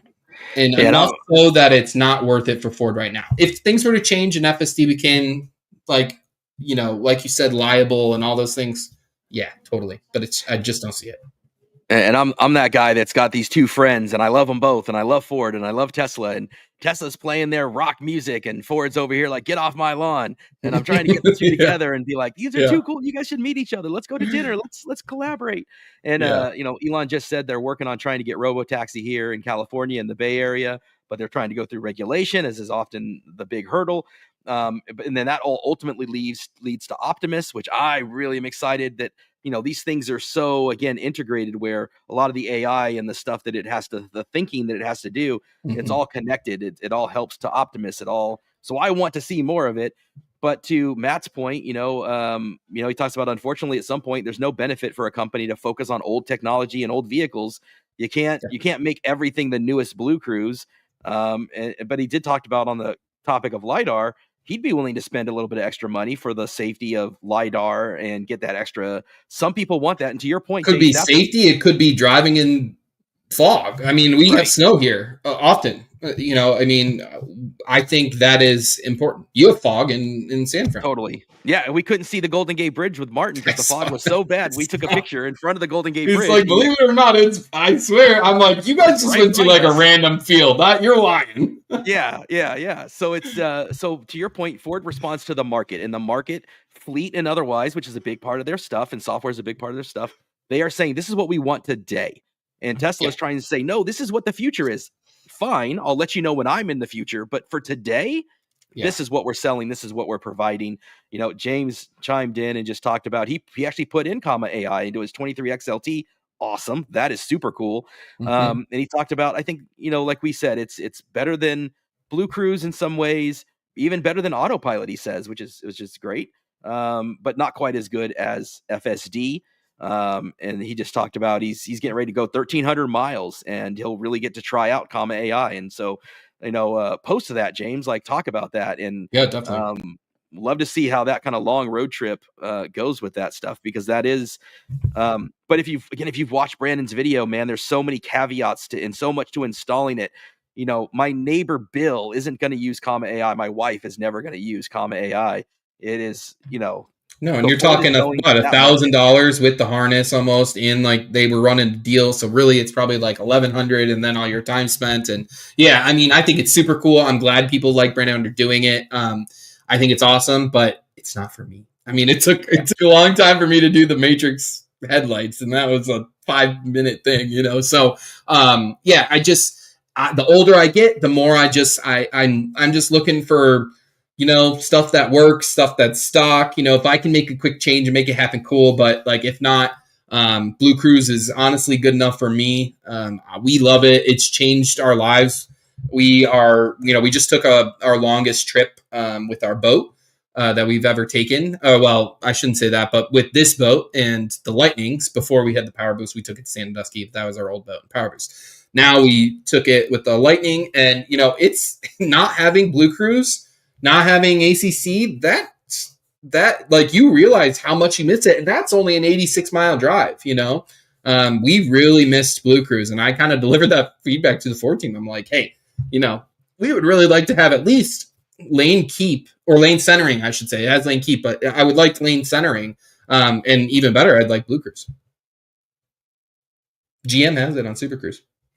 Yeah, I think it's been interesting because for you know however many years I've been talking about wishing I had BlueCruise, I've been oddly disappointed. I think I hyped it up in my head more just again because of Well, the Bay Area traffic, I and think. you have that, and you have ACC. So like, if you go from like, I went from a Bronco that had only lane keep to BlueCruise. It was incredible. Game Like, it is changer. such a it's a and you if you take a long trip, boom. Like, and we have really good BlueCruise availability here. Like, our road trip that we take 300 miles north, 94% of the drive is BlueCruise.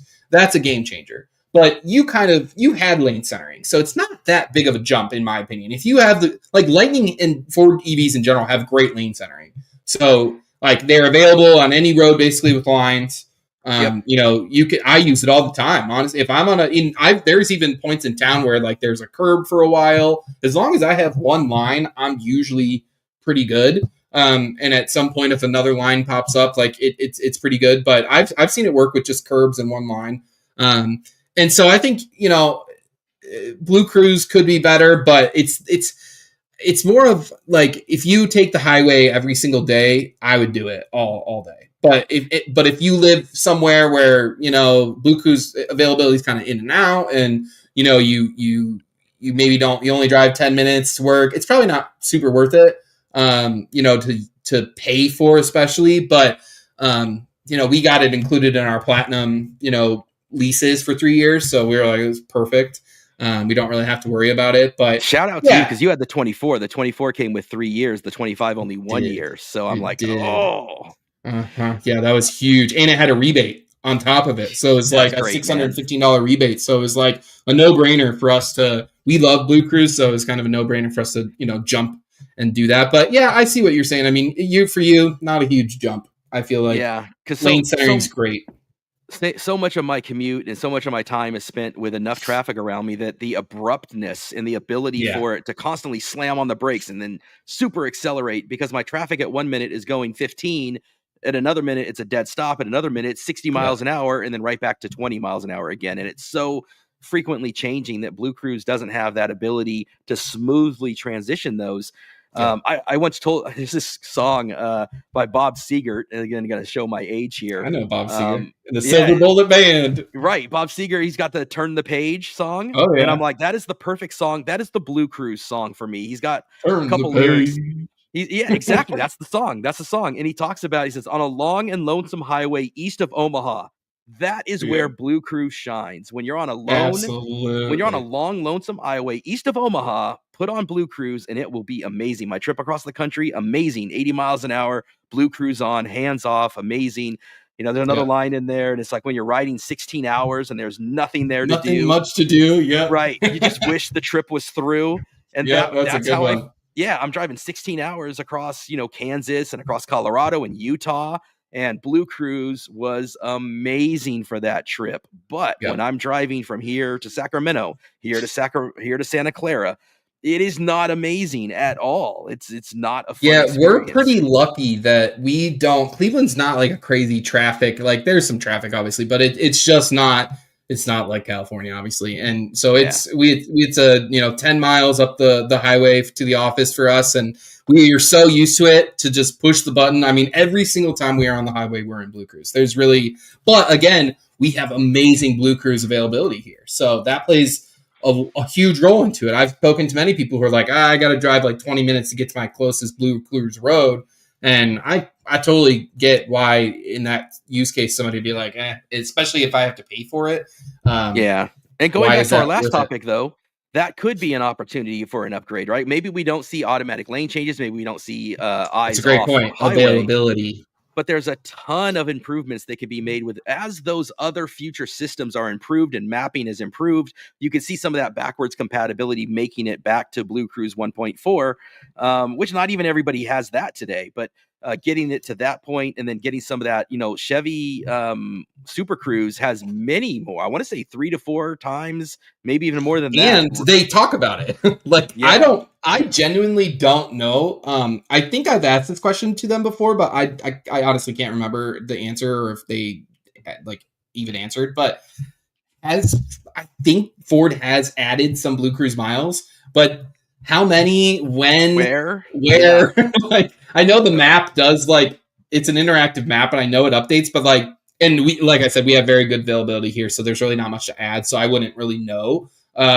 But again, I haven't seen any press releases on it either. I mean, that's a great point that you bring up, that not just the version can update, but also the availability can update. And that would be huge to hear from Ford say, hey, we even if it wasn't recent, if they said, since the beginning, we've upgraded the availability 2 times more, or, however many thousands of miles, Right. of roads, that would be nice to know. I kind of get the impression maybe they haven't, and that's why, like, not a lot, at least. Yeah. But I guess honestly, we just don't know. So yeah, it's an interesting thing.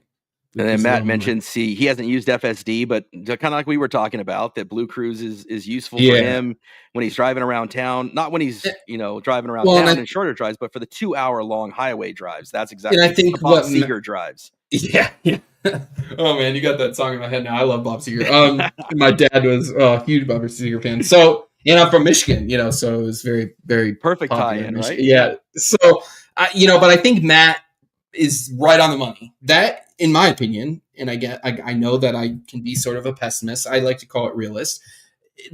I think Matt is where most of the market is. In fact, like the vast, vast, vast majority I muted myself. Maybe even more conservative than that. Like, most people they're like, self-driving cars, what? Did you see that Netflix movie where they all, I mean, like, that's the reaction though that I get to most of the people that are in my life, especially here in the Midwest. And to be completely honest, that's the reaction I get about EVs too, even, like, just in general, like, oh, I can't afford an EV, they're way too expensive. I'm like, you could buy a Mach-E right now for like 25,000, maybe even less, with the 4,000 off, or a Tesla Model 3. I mean, there's so in the right Tesla Model S, and people just don't get it. They're like, well, we don't have anywhere to charge it, and I mean, like, you're a homeowner, of course you. And they're like, I don't want to, So it's just that changing of the habits, and like Matt said, enjoy driving around town. Don't really see the need for shorter drives. How do you sell BlueCruise, but more importantly, how do you sell FSD when it's that expensive to the vast majority of the market who simply just is not interested? And we see that with the take rates. Like, I think somebody was talking about it on Twitter the other day. Future Yas, I don't know if you YAS. Yeah. So there was some data that showed, I think it was like 10 million subscribers, or some there was like 10 million miles or something of usage in FSD at their peak. And then when they were doing like those free trials, and then the free trials went away and it went down to 3 million. I don't know again what the exact, like, what the number was that they were talking about, but from 10 million to 3 million just due to the trials. They can pull those levers. They've done this with Cybertruck, where they were like, hey, we can't get autopilot to work on Cybertruck. Here is FSD for a free year. And then, you had the people that bought Foundation. It came with their Foundation package, but for everybody else, they then gave that. There's parts of the country where they don't have a lot of great mapping, and they give it to people. They keep extending the free trial. There's, all referral points where they get free trials. There's all these different levers they can turn off and on easily and quickly for their FSD. But unfortunately, I think what it shows you though is that people aren't willing to pay for it, especially at that price. Yes. And even $99 a month. I mean, you would, I don't think that's that crazy. Does that, I know it's expensive. I might do it on a big road trip. Sure, I might buy it. I might even do that with BlueCruise. I might. Yeah, I've seen people. Yeah, absolutely. Yeah. But like, you need like 50% of people saying yes to that, and they're not even close to, like, I don't even think 10%. So I mean, here, the Car Geek chiming in with exactly that thought, right? Subscription for assisted driving, no. Fully autonomous, he'll subscribe. But Mike, are you going to buy it? Are you a subscriber as you need it, or will you buy it? Because originally it was 15,000. Now it's down to 8. Imagine you're one of those hardware 3 folks that has hardware 3 and bought it at Mm-hmm. 15. Like Mm-hmm. there's something there, right? And it's Jerry that's a rigs question. everything is talked. I mean, and we saw that what was it, this week or last week? They had to refund. They were forced to Right. refund somebody, and that's precedent right there. That is going to move the needle. And here's everything we're talking about right now goes right back into the original, question of, is Ford interested in this? Yes. No. Yeah. I told you, So, it really is this place where all these things. And another topic to touch on real quick, if you don't mind, is something that hasn't been shared widely, and it is we got an update on the Ford public charging app, and Ford heard the voices, right? Like, hey, there's this function. It's odd, right? Because the loudest voices for FSD are these people that love it and use it, and it's out there, but it's a small minority of users. And to your point earlier, yeah. Yep. with Ford BlueCruise, and is something that's going to go across an entire lineup of multiple powertrains. They've got to think of it in that way. But specific to the public charging app, they weren't seeing a lot of uptake and a lot of use with it. But those who used it were passionate about it. And so Mm-hmm. when that went away, they were very vocal. And then Ford kind of said, hey, I think I don't know if I read it the same way you did. Maybe you can let me know how you saw. I saw it as, we discovered some things perhaps from that we talked about earlier, how they are risk averse, Yeah. and whether that was from some data not integrating right, or something, it just wasn't reliable enough to meet Ford standards. And my sense was they were like, there's this thing that is not quite where we thought it would be, and it doesn't update quick enough, and Yeah. we don't want to give unreliable information, and so we're going to pull this down. Mm-hmm. But we are aggressively working to Yeah. get the integrated navigation. That's the direction we want to go. We've all talked about, so many of us that don't have Tesla charging integrated with the native. But that same cautiousness, I feel.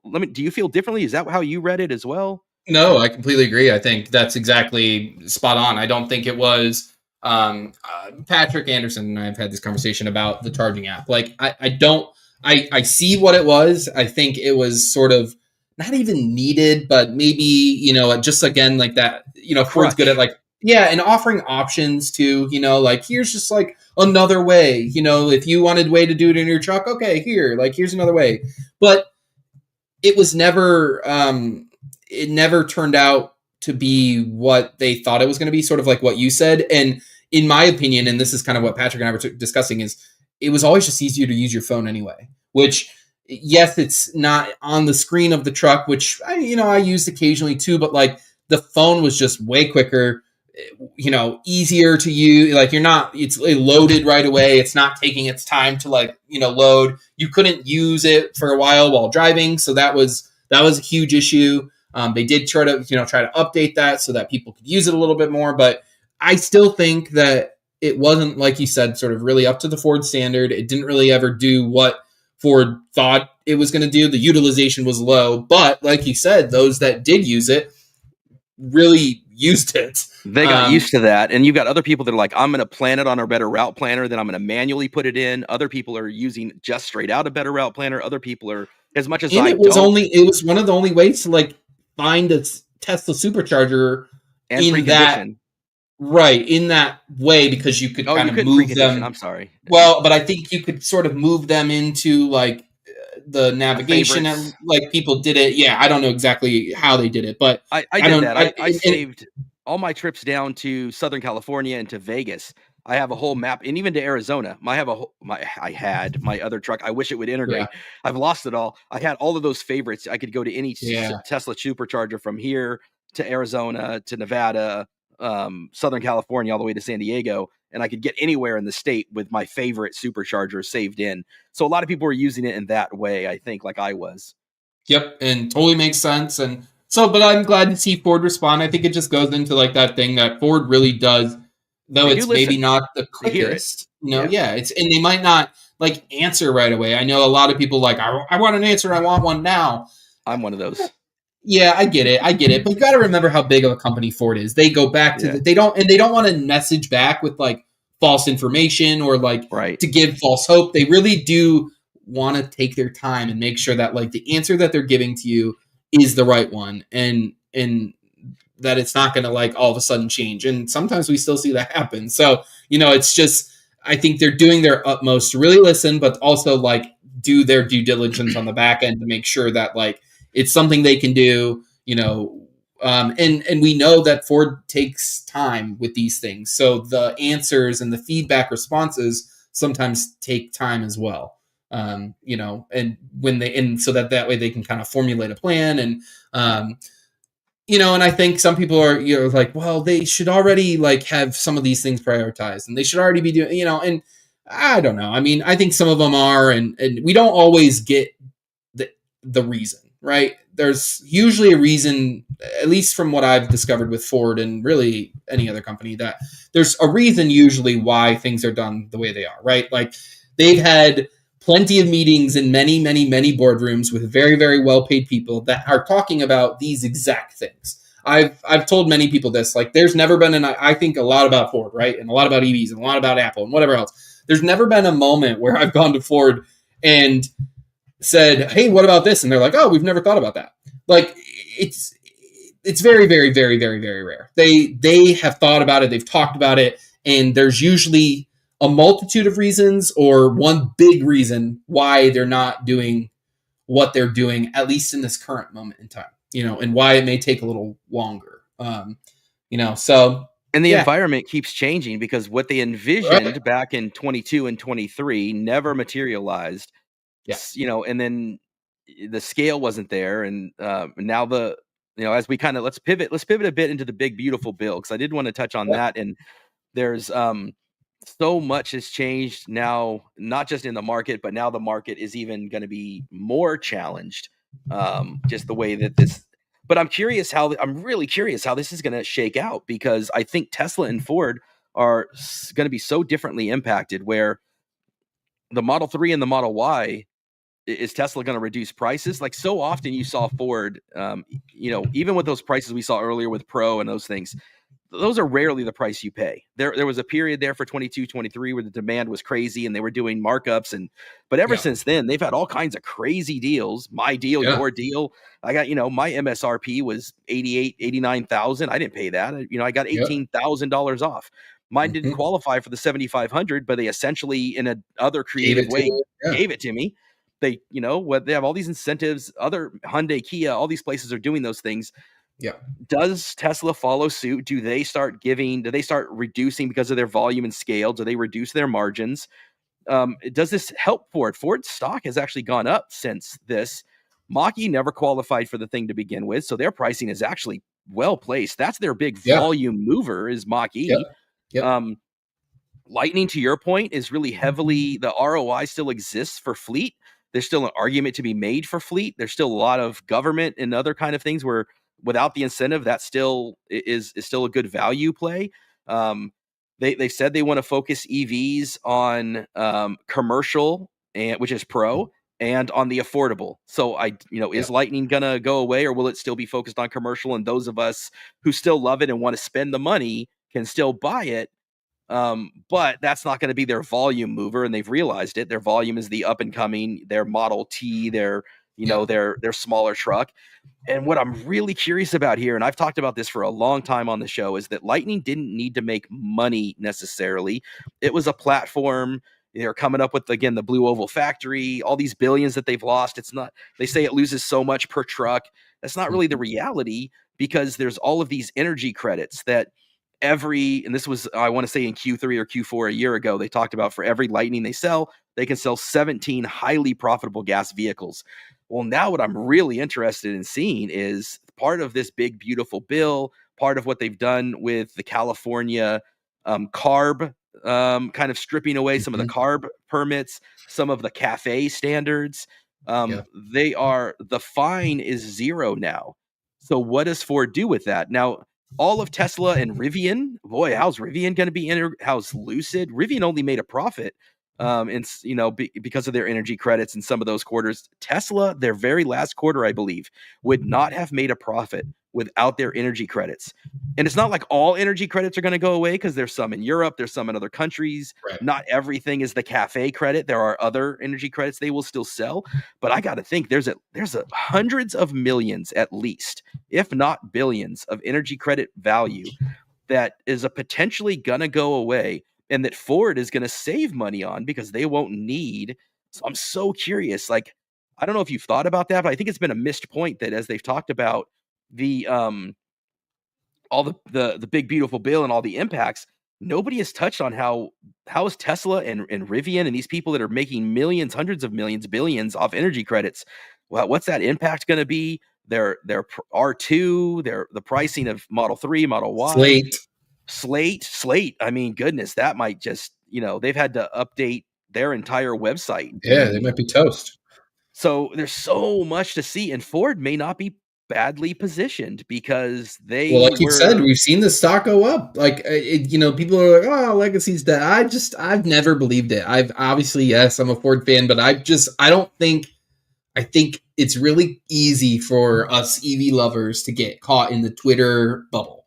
And there's a bright, big, beautiful world out there. And I'm telling you, when I say this, and I don't say this with happiness in my heart, but I don't know a single person in my life that is looking for an EV, whether it's my age, whether it's my parents' age. I don't know a single one. My next door neighbors, they're looking at buying a new truck. They have their, I think, son-in-law or something, like his dad owns a Ford dealer, and he's an electrician. He's a perfect use case. We've shown in the Lightning they like it, but they're going with a hybrid or a gas F-150, and there's no telling them, different. And that's just the way it is. It's unfortunate. I can try my hardest. Hey, drive it. Hey, look, it powers our house. You're an electrician. You can see the transfer switch. You get it. They're all about our ego lawnmower. But when they're like, well, you need to find one of these. If you find another deal like that, we'll buy, but when it comes to their vehicles, they're just simply not interested yet. I don't know what that mental block is. By the way, Mike giving us, I don't know if this is a criticism from Mike or just an awareness from Mike. I don't know what that means. Okay. Yeah. We do have over 50 folks live viewing on different platforms right now. We don't have 50 likes, guys. So smash that like button, leave us a comment, right? Smash that like button. Yeah. Subscribe. Yeah. Or Mike is saying, dude, there's lots of people watching. They don't like what you say. I'm like, I don't know what that is, but it's sorry. Yeah. Any advice, give it to us. Hit that like button. Let's hear the opinions. I want to hear what people have to say. Absolutely. I think we're in a fascinating time. There's a lot that could change. There's like with the midterms too. I mean, yeah, like you said, there's just so many. Their politics are layered. What people want in the market is layered, but that also is influenced by politics. And there's just so many. So they went with a Grand Cherokee, but realistically they almost, and that's, my hope is, and it did happen for us in a certain sense. Yes, we're techie and, younger, but we did, the Power Boost was our gateway to, we had not driven really an electric vehicle, maybe one or two here and there, but nothing that we were like truly interested in. Like we need a truck, we work in roofing. So we needed something that can handle a ladder. We worked out of a Ford Fusion for a while and it was not fun. And, the ladder in and out is a mess. So like when we saw the Power Boost hybrid, we're like, whoa, full size truck can go, silent mode, which is awesome, in a truck. Like we need this, like an F-150 is a great platform, so it's quiet. We're like, we need this, but electric. And so when the Lightning was announced, it was like a no brainer for us. But unfortunately, people just don't necessarily feel that way. But I'm hoping with like what Matt said and in our situation and with the coming of EREV that it'll open eyes and that people will see that, they're already more than 50%, of their way down the road towards full BEV. They just don't know it yet. And I'll use that opportunity from Matt talking about plug-in hybrid to personal plug my own channel. Don't forget, guys, Bo Family EV. Like and subscribe. Smash the like button. Leave a comment. All that stuff helps our small channels, guys. So if you're watching, like, head to YouTube. Yes, a lot of people are on X right now, and we love seeing you on X. But take time to go over and check out our YouTube channels because that's where That's what helps pay for our streaming software, like the StreamYard and the editing software and all that kind of stuff. If you go and visit Martin Rebuilds, who just started to monetize, by the way, so congratulations to Martin. We'll talk about that more when he gets back from his trip. But the podcast channel is monetized, so the views and the stuff help us, guys. Like, leave any comments; those things all help the algorithm and help us spread. Same thing with my channel. Even the bad ones, we'll take criticize. it. We'll take it. Criticize all you like, man. I'm open to it. Big people, we can handle it. Absolutely, we're adults here. We can take the criticism. We're not always right.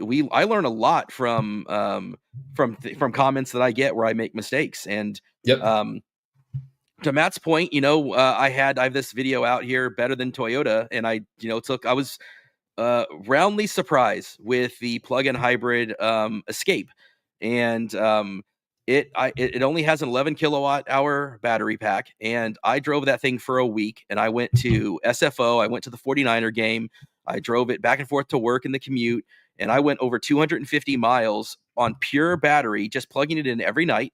I did plug it in at the 49er stadium. I did plug it in at the airport as well. Those both had charge point chargers, like publicly available, like free charging at SFO, right? So I went on my trip to Dallas for my 9 to 5 work, came back to a fully plugged in charge. That got me back from SFO to home, plugged it in again. That got me to work, plugged it in the next night. That got me to the 49er stadium, plugged in there at the stadium. I'm free at the public charging at SFO. I'm free at my house with the solar that's already paid for. If you've got these things still work, I would like to see those plug-in hybrid batteries be bigger. I was getting, again, because I've talked about my commute and how slow it goes, I could get almost 40 miles out of that little 11 kilowatt hour battery. It's rated at 30. But again, it's like 90% of Americans drive less than, is it 40, 30? Like, so it's spot on. I know I've met a few people with the plug-in hybrid Escape that are more hippie and EV loving than like we are. Like, it's funny. Just you see these people who are like, oh, I've been driving hybrids since 19 whatever, and it's like, these were the people who were even before our time, like they were the trendsetters, and maybe the age or whatever has kind of moved, the market has moved beyond them, right, with full BEVs, but there's room for everyone. There truly is. And I think that's in the end, I think Ford has a great, and it's funny because I sort of was preaching this like 4 years ago, really, before Ford even kind of, went with their marketing of, options for all, gas, hybrid, electric, because I felt like we experienced exactly that. Like, we were those people who were like, we'll never buy an EV, even though we love technology, we love car, like, we're not interested, and you can change, and it does happen. But certain things have to kind of happen for you to sort of make that change. And that's why I've always kind of just preached, like, right now, options makes the most sense for me. If I'm owning a business, a car manufacturer in America, it makes the most sense to have options for everybody.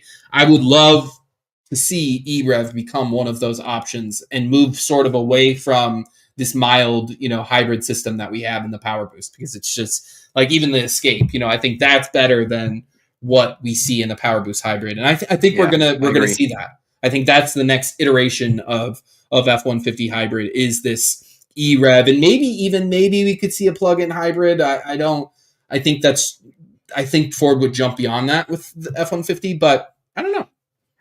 Yeah, it just depends on the size of the battery packs. That's a RAV4 plug-in hybrid right next to right next to the Escape there. And the F-150 has a ton of hybrids that they're selling. If that's what it takes, again, I'm always going to be a pure EV guy. It's easy to get caught up in the geekiness of it. I think it's the better choice. But if there's the market, by the hundreds of thousands and millions have said that they are not ready for it. There's a lot of places that have high density housing that the infrastructure is not ready for it. We started this conversation talking about NEVI and charging and that kind of stuff. So there is an untapped market that needs to be there. The option needs to be there. Even with Ford, in my next video coming out tomorrow, guys, tomorrow morning, is the FedEx EV Future.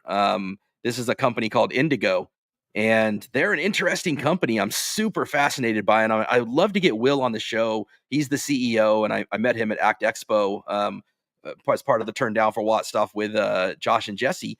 And this is a market where we used to use the Ford Transit Connect, and we're looking at what's that next transition. And right now we're using the e-Transit, and the e-Transit is, good for that service. But this is kind of the next thing we're looking at. It's still a couple years away. This company is so fascinating. Make sure you guys check out this video. It has electric motors on each of the wheels, all 4 wheels, and it has this dynamic suspension on the wheels, and they've really solved a lot of the stuff there. And this same company is connected, interestingly, with Fisker and American Lease, of all places. It's a super interesting story. This company, Indigo, is making their own. They're making FedEx has an investment, full disclosure, in Indigo. We're investors in them. And so we're looking at this for a future transportation method for us. But they have a version of this that I also show on the video for rideshare. And they're going to sell a bunch of these to American Lease. American Lease is the company that bought all of the Fisker Oceans that were lying around for like $14,000 each. Got a huge deal. They just started hitting the road in New York. And there was a lot of software that was locked out and a lot of problems with it. Well, Indigo, the software stack has been, I guess, they've got the IP for it, and they have gone in and made it so that Fisker is going to have Apple CarPlay available in those Fiskers. Oh, wow. They basically have made it so that American Lease can operate these things, and that has then turned into Fisker owners themselves through the Fisker Owners Association can get, version 2.2. They've got all these great functions. Oh, wow. It's a super fascinating company that I would love to get, Will on the show to talk about all aspects of, their delivery van that FedEx is looking at, their rideshare van that American Lease is looking at, and then how they're integrated with Fisker. So there's so many different ways that they're going to approach this stuff. FedEx is constantly looking to find out what's their future for EV. We've got some Tesla the Tesla semis that are on order. Those things have been on order forever. But even us with this big, beautiful bill and the different incentives, like so much of what we do with these things are government incentives. And out here in California, we have entire fleets that helped us transition because the initial investment is so high. And I do think we need to get there. So I'm curious how all this stuff works out. I'd be curious to talk to them because kind of like we talked about with Slate, if these incentives go away, that really changes the pencil and the calculus on it. Yeah, Matt, I agree, man. It's great to see the people I love the Fisker. I think the Fisker is a cool looking car. Yeah, it was. So it is cool to see that somebody has figured out how to help those owners. But like the other thing that Matt said too, though, is like there's still brands that can't charge on this Tesla Supercharger. Like that's crazy to me. Like, there you go. I missed that one. Yeah, we took our boat to Sandusky, and it's the charging infrastructure is downright bad. It's really not good. There is one Tesla Supercharger. It's a V2, so it's unusable. You can't even use it. Yeah. Yep. A Ford dealer did put in, I think it was like a 2 or 4 port stations. They're not convenient to the highway there in like downtown Sandusky, so it's not easy to get to.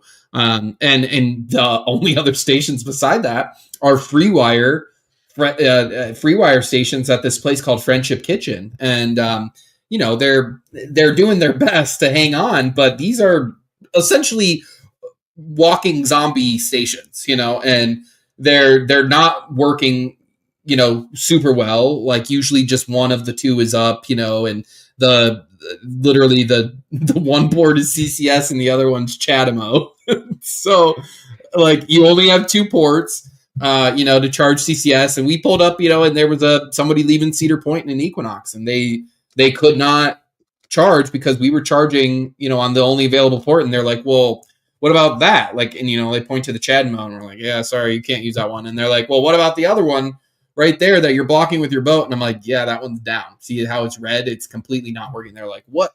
We just got this. Like, now we can't charge it. I'm like, we're only going to 80. We have like 7 minutes. Like, it will be out of your way. No worries. But they're tired. They just left Cedar Point. It's 11 o'clock at night on July 4th. Like, so there are still areas where like, it's like, people are like, oh, the supercharger network. Like here in Ohio, we don't like, we don't have the luxury in Michigan. We don't have the luxury like of taking a road trip and only using the Tesla supercharger network. That's not an option. In northern Michigan, there are no V3s north of like I think it's like Saginaw, maybe Flint.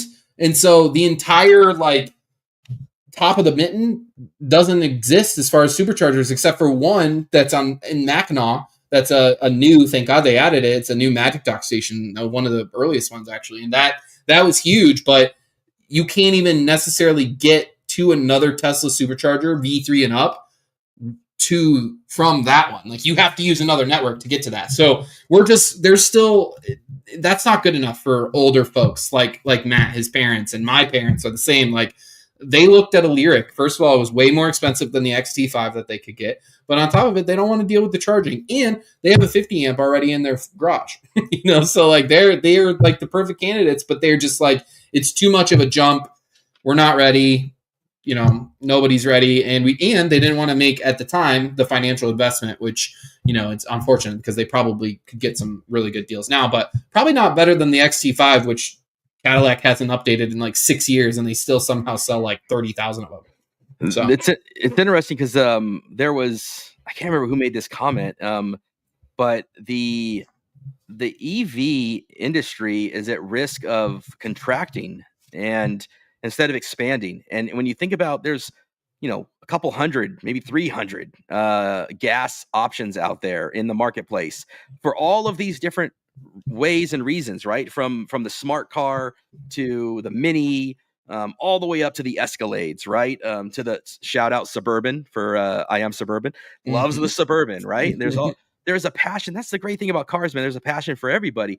And the EV market, I was so hopeful would expand in that way. And now there's this risk, whether Slate was such a cool place, Fisker, all these little companies.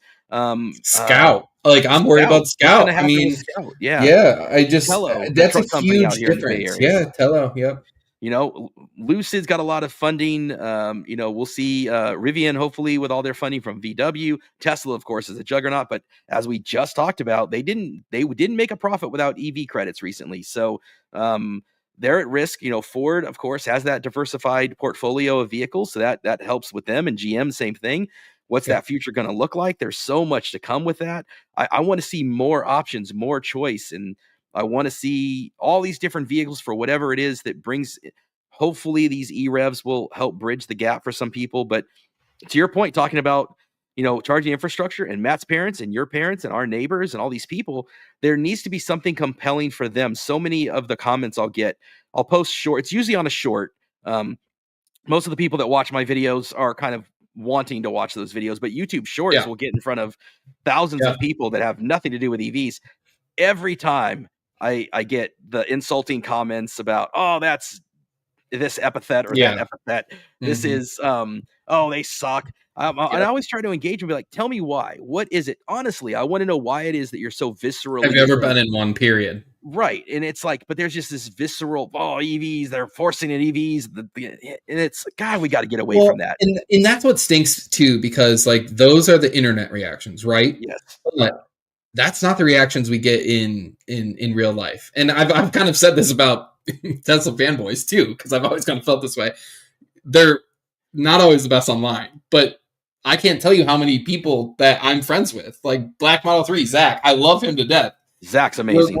We're good friends, but like, it's just funny the reactions and he's not like this online, but there are many people that are, like that online. And, then you meet them in person and they're just the nicest people and they're so kind. And you realize you have so many, things in common that you want to see and that you love. Right. And so I feel like that's sort of the interactions that I have, with folks online is, EVs are gay, right? We hear all this stuff, right? But then I go to the grocery store and I see these people, or I'm at, wherever, and I've got the frunk popped, and that's just not the reaction that I get. They're had so many, they're intrigued. Yes. And so many people who even that are like F-150 owners that have pulled up next to us in their, XLT, 2022. And, they're like, the regular ICE Lightning or ICE F-150. And, they hop out and like, I remember this one guy we met, he had a Hoosier, racing cap on. And, I love racing, and I'm very familiar with that crowd growing up racing myself. And I just thought this conversation not going to go well. Like, this is just, he's going to be like, blah, and he walked up and he just had so many questions. And, of course, do you tow with it? How, blah, blah, like the whole thing. And it was the most positive interaction we've had. So, it's funny, the keyboard warrior mentality versus what you actually experience in real life, because it couldn't be anything. I don't think I've had one person, like one negative interaction in person at any. Butts and seats, man. Butts and seats. I love doing Bay Area EV events for that reason. Hey, you should come out to Electrify Expo in Chicago. Yeah, I'll do Electrify Expo out here in Alameda. I would love to get out to some of the other ones. They're in, I think, Seattle this week. Okay, yeah, cool. Yeah, I think, it'd be cool that you're going to go to the Chicago one, you said? Yeah, we went to, it wasn't Electrify Expo, but, it's Chicago Auto Show with Ford. Okay. 2 years ago now, I think, or maybe it was just last year. I think it was just last year. We met up with Maki Vlog, and Sergio was there, and awesome. A ton of people were there, and it was such a fun time. And so we kind of want to relive that again, but this time with Electrify Expo. So it should be cool. Yeah. Well, as we've hit the 2-hour mark, man, any closing thoughts before we wrap up the night?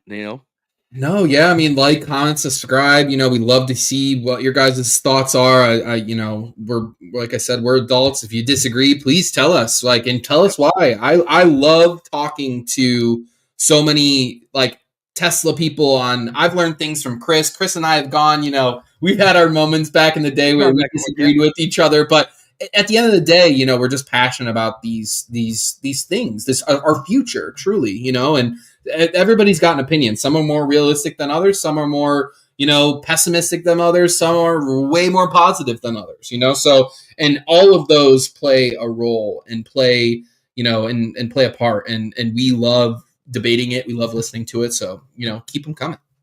Yeah. Thank you guys all for watching. Especially shout out to you guys on X. We always get a lot of views from X.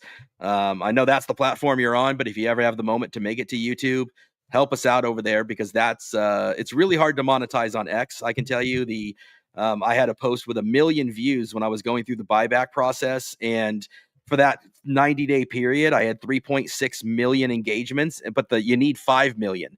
And I'm like, yeah, I got, we're nowhere near getting that kind of volume. So, our big monetized area platform is YouTube. We love listening to the folks that are on the podcast on Spotify and Apple Podcasts, and we're going to continue to post these things there. And we do go live on X, and we love the community. But yeah, if you have the time, help us out, man. Like, subscribe, leave comments, even if it's just a thumbs up or a great job or hey, I don't agree with you guys. Any comment helps the engagement stuff. So, if anybody knows how to monetize on Threads too, let me know. I'm trying to figure out how. I don't even know about Threads. I'm on Threads as well. I'm on Blue Sky. I'm on all of them, but YouTube is the only one that's really monetized. And same thing with Martin. Martin Rebuilds, just like I said, just recently monetized this month on his. So thank you, Matt, for joining us. Thank you for the great kudos.